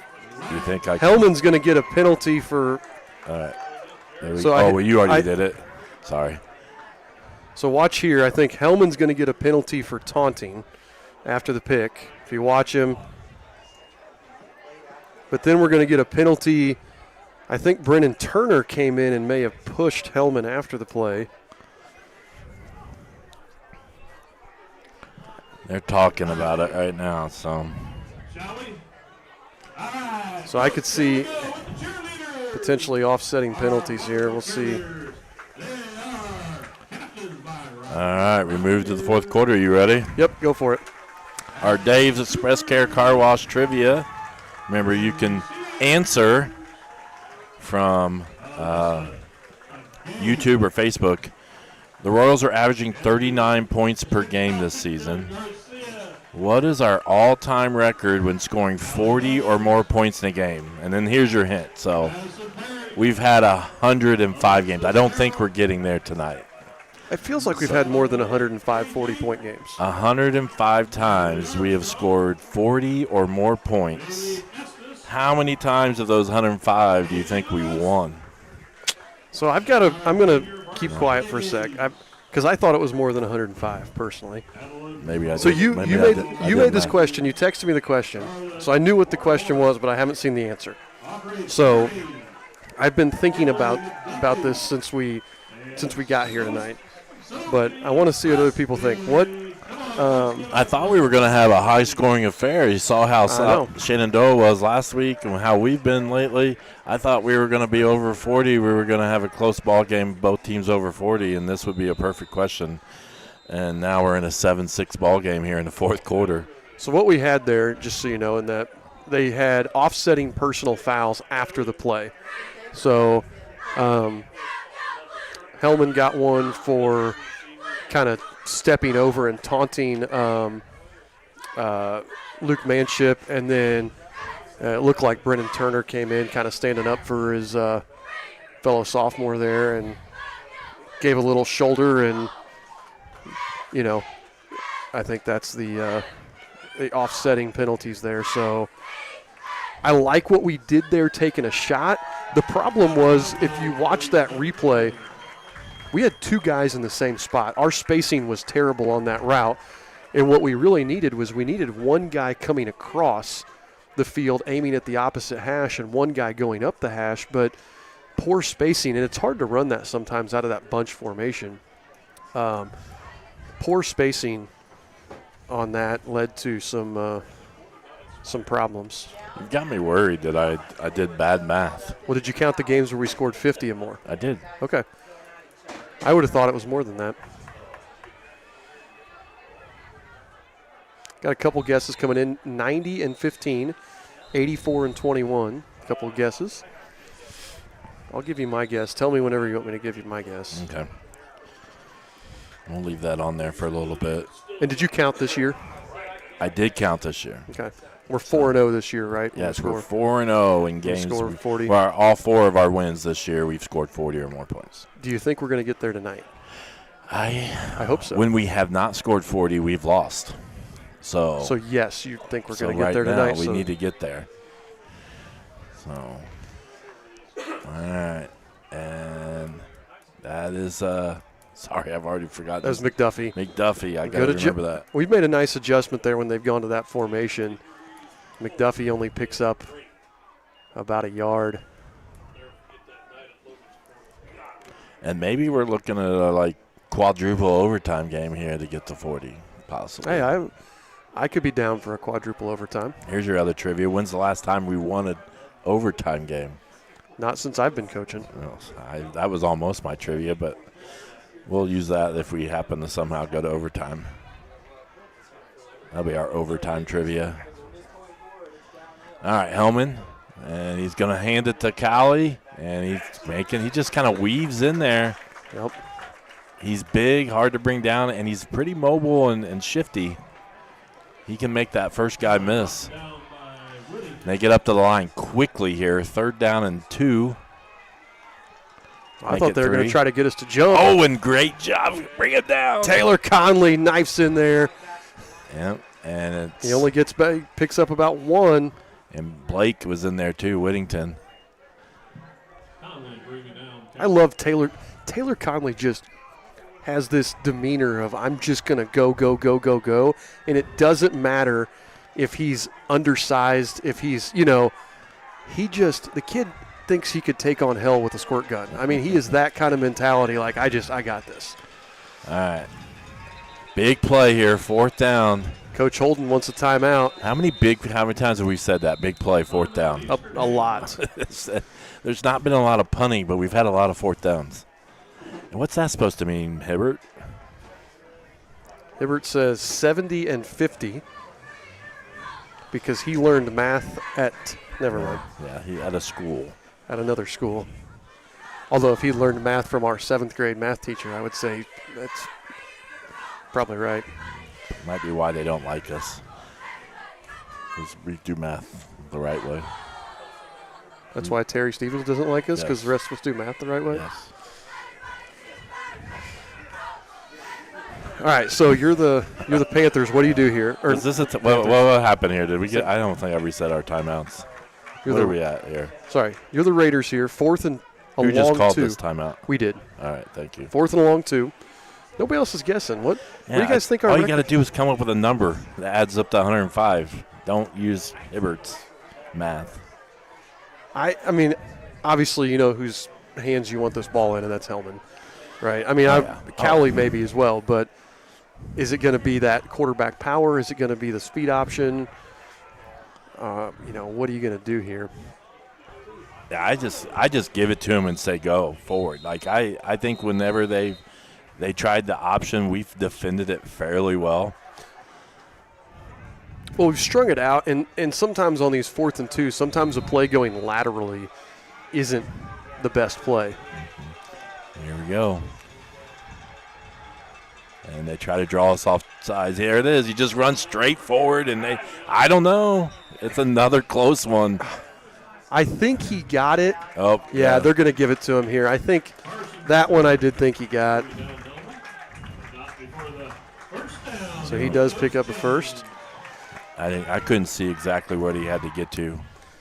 Well, if you looked at the back chain, you could see it really easy, the first chain. I probably ought to look at the camera. He's got a better view than I do. So the ball's at the 25-yard line here. 10 minutes, 16 seconds to go.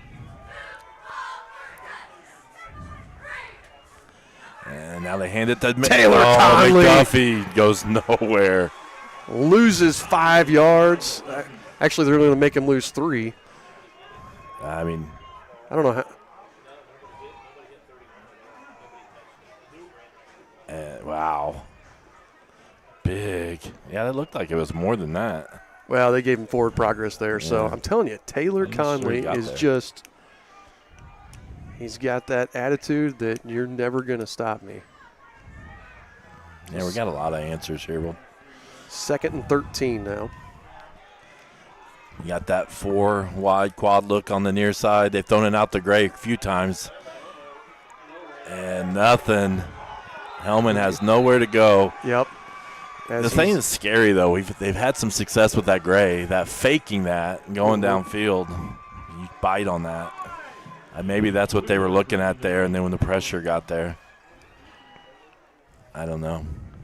So now 3rd and really long. We're going to call it 3rd and 16.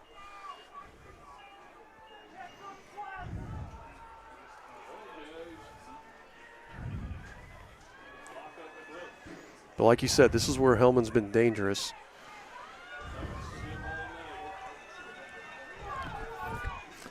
All right. Yeah, you got to contain him.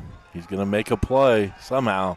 And it's going to be short. He kind of was hit as he threw, and he's down right now and not getting up. Now, Brennan Trueblood hit him right as he threw it. And Hellman's still down here.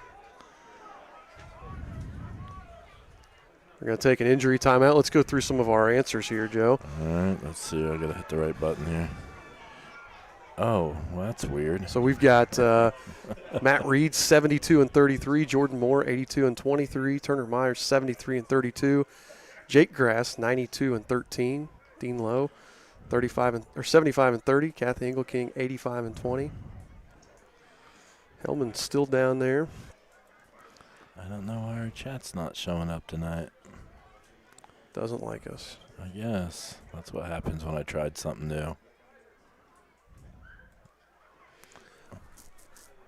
So you want to – I'll go ahead and you want me to give my thought? Yeah. So I do know for a fact that I have been calling the offense every single time that we scored 35 points and lost. So every single game in school history where we've scored 35 and lost was on me. I was the one calling the offense, which I blame somebody else completely. Because you didn't get the 40. Because we didn't get the 40. I think the only game I think it's 2. I think we're 103 and 2. New Albany, we scored 43 and lost, 50 to 43.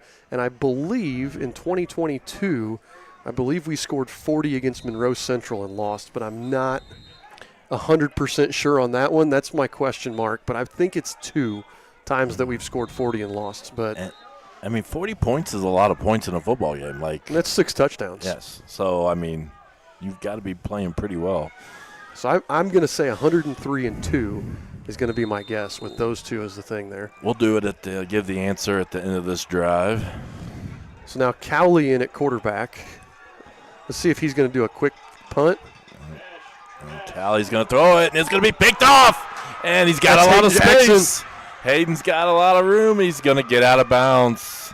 So that's a brave thing. You throw in Callie right there, and then immediately Well, throw. I think they thought Hayden wasn't going to return it out to the 40. So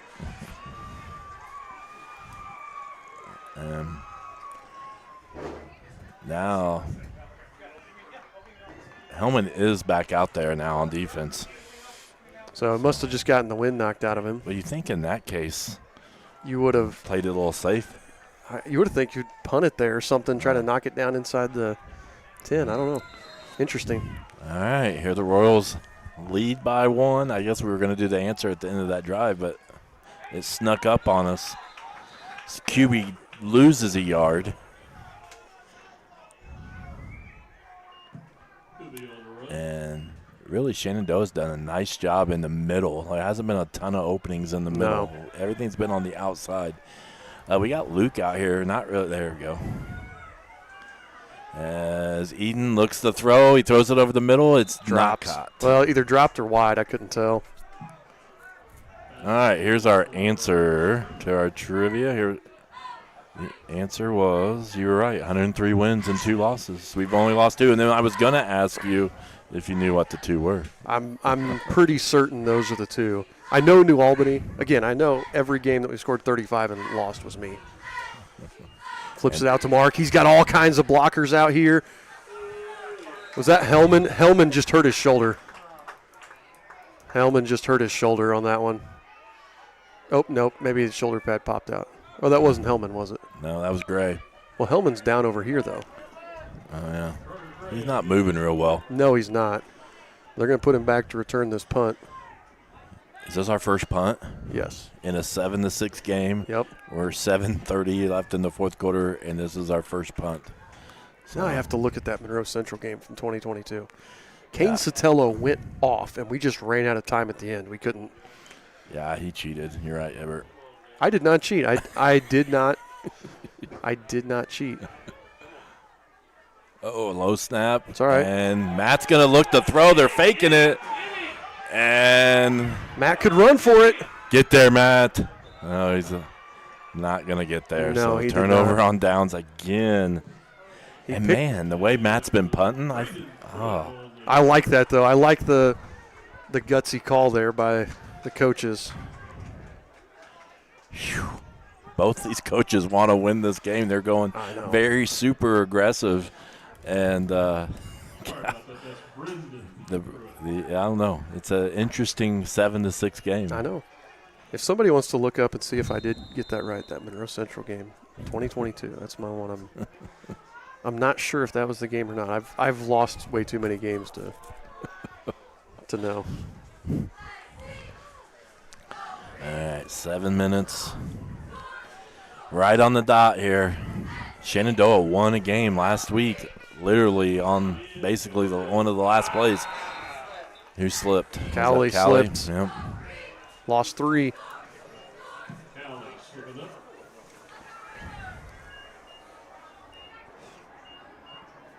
When you came here tonight, did you think it was going to be 7-6? No, I did not. I didn't either. Thought we'd have a close, good ball game. I didn't think that defenses would keep teams out of the end zone. Hellman, it looks like a busted play. You faked the wrong way and still picks up about 6. He faked to his left, and there was nobody there. Yeah, that was a missed play. Picks up, yeah, you're right, picked up 5 there.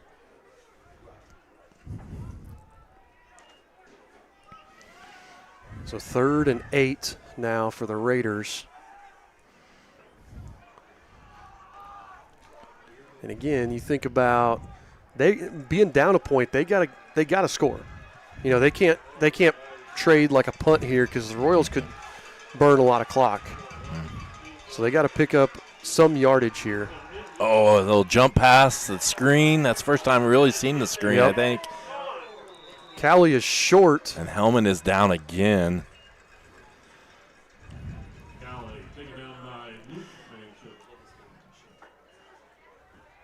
He took it wasn't really a shot from Wheeler. I thought. And also that jump pass, his feet weren't planted, so he's on the air. He was take in much the for air when that happened, and that makes it hard. Like, you can get knocked over very easily when you're jumping in the air. Wheeler actually did a good job, showed a lot of restraint there because Wheeler wanted to put a shoulder into him and hit him, and instead just 2 hands and shoved him. Tell me if you've heard this before. Big 4th down play here. Hellman looks like I would just bring it. And they give it to Callie, and Not he's going to be gonna get stuffed. Royals get the stop. What is the record for most fourth down conversion, or turnover on downs in a game? That'd be interesting. That would be. I bet you that'd be impossible to look up. Kyla Grass. That was the game I was thinking. We lost 47-42 to Monroe Central in 2022. So. You think that was Kyla that looked that up? Could be. You think so? It says Kyla Grass. Oh, okay. I want to know, is it Kyla or Jacob? I don't know. It says Kyla. I guess it's Kyla. All right. And Hayden's in motion. They throw it out to him. He's trying to break a tackle, and they've done a nice job. Hayden really hasn't done anything offensively like we were hoping tonight. No. Other than he got a big pick there earlier.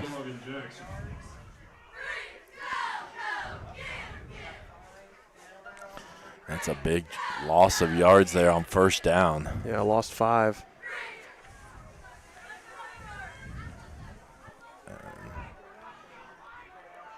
QB back with Eden. Manship goes in motion. They fake it. Nope. QB stiff arms one guy. And he spins and doesn't even get back. He got to pick up a 3, I guess. I was still looking at seeing if he get back to the original line. Mark's got a lethal stiff arm. Yes, he does. Even the Park Tudor game, when Etch and I were doing the game, Etch he was just sitting there waiting for it. Mm-hmm. So 3rd and 12 here. Nearly jumped there. Eden. Throw it out to Manship. Manship's got a lot of room and a blocker, Brown.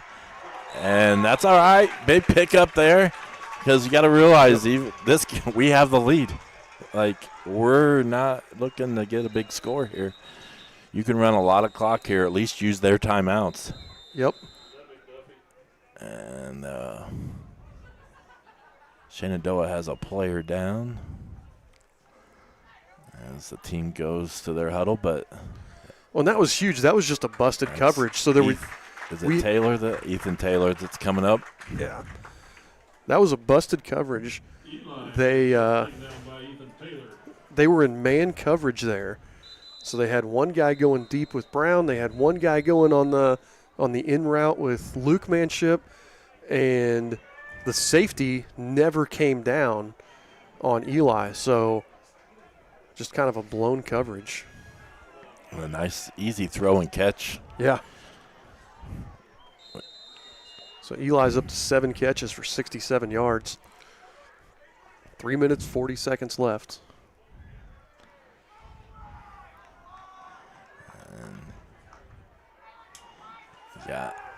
Pressure.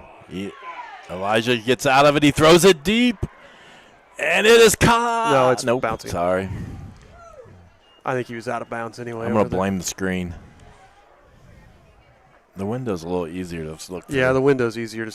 The screen kind of distorts it a little bit. I was wishful thinking there, I think. Like 2nd and 10. I think he was out of bounds anyway on that. That was a heck of a throw, though, off. I mean, he really wasn't throwing off his back foot there. And Eden's got such arm strength. He's able to make those off-balance throws really well. But I don't like it because the clock stopped. Yep. And they give it up to QB up the Big middle. hole. And can he? Oh, he breaks it. Can he get in? Yes, Mark. Mark Touchdown. QB with the 36-yard touchdown run. And we now let's just hope we didn't score too fast. Yeah, now what do? You kick it. You kick it? You kick it. Unless you're just super confident in your play, in your 2-point play, I think you kick it. As you go for 2 here, you make them a 2-point score game here. You do, but if you don't get it, then they can tie it with the extra point. So we'll see what they decide to do here. All right, we're going back. Matt to kick the extra point, a really important extra point here, because that's going to force them to go for 2 if they score.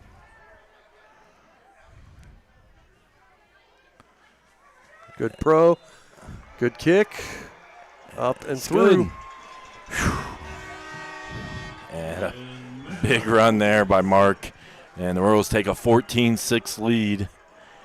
And Shenandoah has found their ability to make big plays and to move the ball down the field. They just haven't been able to get in the end zone. Well, they're going to have to figure it out here. The thing for them is they have 1, 2, 3, 4, 5, 6 plays.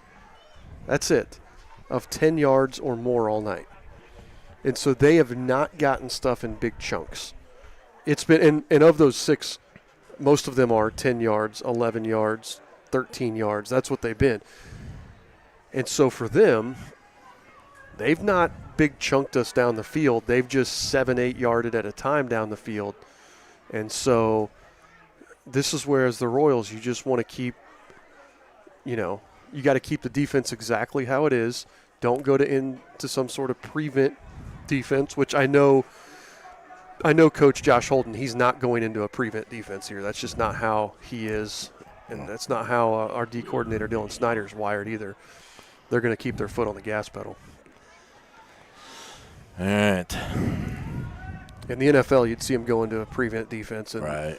They would just drive it down the field. And a kick by Wheeler is fielded. And I can't see, is that Stevens? No, that was Carter Gray. Carter Gray. Good job there by the Royals. That's one that we haven't seen a lot of, is Stevens. I thought we may see. Yeah, Blaine Stevens does not have a touch tonight other than on a kickoff return. And he was a big player for them in the Northeastern game last week. I mean, he's got 21 catches for 306 yards, 3 touchdowns. He's been really quiet here tonight. Let's hope he doesn't figure it out here on this drive, though. Yeah, I don't even see him out there, so I don't know. Man, I don't think I've seen his number even, so maybe he's out. Oh, and his knee was down, yep. So he caught it, but down. It was May over there. 4-yard completion there. So they have all 3 timeouts, 3 minutes left here in the fourth quarter. I'll give them 5 on that. They're not in any hurry here. At what point do you start to get a little sense of urgency? I would have a little bit of sense of urgency now. I'd be going kind of with my 2-minute offense right now, even though it's 3 minutes left. And they're going to get him. Yeah, that Hellman's going down. Another good pressure there. I couldn't see who it was. They just haven't had any success trying to block us with 5. They need to keep that extra guy in there. That's when they've had their success in the passing game. And it was Kyla that looked it up. There you go. And that's dedication, watching the EH Sports Network while driving through Tennessee. So 3rd and long here, 2 minutes left. Hellman looks to throw. He's going to throw it out to May, and he's hit immediately. It actually has Gray. Gray makes the catch. Picks up about 4 more, though, again. I haven't seen that. That's going to bring up 4th and 5. And again, like, Raiders are just letting this clock go. Yeah. They got no sense of urgency. No, you got 3 times, and I know you got to pick it up here. This is an important play. I get this one, but come on, get a stop here. And pressure. Hellman's going to scramble, and he's under pressure still. He's still making people miss. He throws it deep, and it is nearly caught by May. Whew. Turnover on downs. Now the Royals can't just kneel it out here because the Raiders do have all 3 timeouts.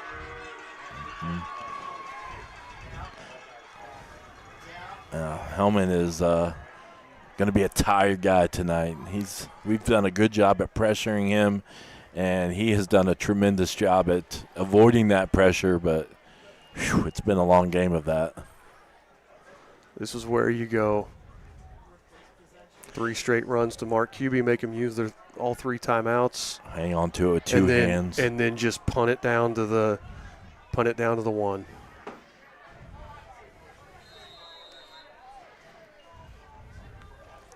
Hang on to the ball, 2 hands. Be smart.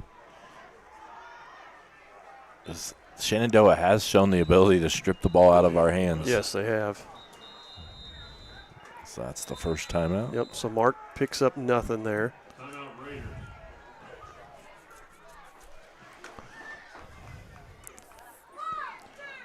Do want to thank everybody that's watching. We're 240 devices right now. I don't know where we've maxed out, but that's the highest I've seen when I've looked down. Yeah, and it's been you guys have gotten to watch a great game. Not if you love offense. It's not been a great game if you like offense, but it's been a great game if you like defense. I feel like this is the first game I feel stressed. You and I were talking the other day. Like every game we've played this season, at halftime, you kind of felt like you knew how the game was going to end. Yeah. The 4 wins felt like, okay, we're going to win. The 3 losses felt like, all right, we're not in a good spot. Yeah. This game has been stressful the entire time, and even now, I'm still nervous because, I mean, May was inches away from catching that ball, and if he caught it, he scored. And we didn't play it very well. Honestly, Well, and it's so hard to cover for that long. Well, when you're trying to cover for that long when he's running around like that. If we get a timeout, I don't think we've done a Dave's commercial. Okay. I'll say this for the Raiders. I mean, if they can protect Hellman just a little bit and give him a little bit more time, they've had some guys open. Just take care of the ball here. Make sure we make them use these timeouts right now. I'm not sure what that was, but it was a Coach Klink thing. I guarantee it. Oh. There you go. Get him to jump off sides. There you go. Credit Coach Klink. Yeah, I'm going to – again, I don't know what that was. We just started out with really wide smart splits and then moved in. And he's the first guy here every time, every away game. Coach Klink. Oh, yeah. First guy at the football field. He's ready for the football game way before everybody else. And that toss out to QB. He's got a lot of space. Hang on to that football. He just trucks one, and they got a flag. It's going to be a first down, but there's a flag. The problem is that's going to stop the clock. That's going to stop the clock so that the Raiders don't have to use a timeout. Yeah, I don't know. Now we missed it. Yeah, I don't think to do that on flags. Well, I want to see if it's legit or not, or if I need to chew out the officials. It's like when you do replays on fouls. Yeah, I want to know if it's legit. You just don't trust the officials? No. Oh. These guys, honestly though, these guys have been pretty good. My only complaint tonight has been more with the chains. I've been off all night, but I think they've been pretty good. I don't think I've ever questioned an official in my career. I always trust what they're have the best interest of the teams. Obviously they and make all the right calls. No, I will say, like I said, these guys have been very good tonight. I've been as a so now what the Raiders have the choice because that was. Are we getting a warning here? What are we doing? No, I think they're talking to him, so they have the choice of starting when to start the clock, and so he's going to say, obviously, we want to start it on the snap. Instead of the ready for play. Gotcha. Oh, we're going to throw it here. Luke Manship, and he's broke a tackle. He may score, and I don't know if we want to, but he goes down, and that's going to do it right there. Yeah. Because that'll be enough from the 43 down to the, what was that, the 18? Appreciate the kind comments. We try. Yeah. We spend way more time on this live stream thing than we probably should of our free time. Well, he put both hands up for you to All right, the clock is winding here, and I don't think with only 2 timeouts and where it was, they couldn't do anything. So we're going to down it here, and this is going to be it here. Now let's see if this crew makes us take multiple knees like they stopped the – oh, there they go. They wound it. Okay. Like the crew last week that made us take extra knees. So yes. So Eastern Hancock's going to come away with the hard-fought 14-6 win over the rival Shenandoah Raiders. And it makes you think should these two teams meet again, we're looking at a possible really, really good football game here. As it's possible they could play again.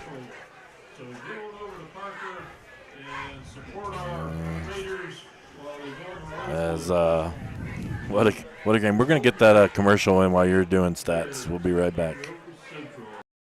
Car that sparkling clean shine it deserves. Look no further than Dave's Express Care Car Wash.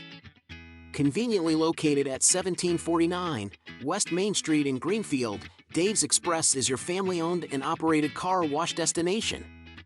Choose from our wide range of wash packages. And while your car gets pampered, you can indulge your taste buds at Dave's Express Grill. Have a bite of the world-famous Super Tenderloin Sandwich. Dave's Express Care Car Wash, where exceptional service meets unbeatable value. Experience the difference today. All right, welcome back. As Coach Gallion is, I think we unplugged our camera. Yeah, I think Coach Knight unplugged our camera. So we're ready to go. I'm not ready yet. But so we get to look at this wonderful view right here. We'll throw that on there. All right. See how many things we can fill on a black screen.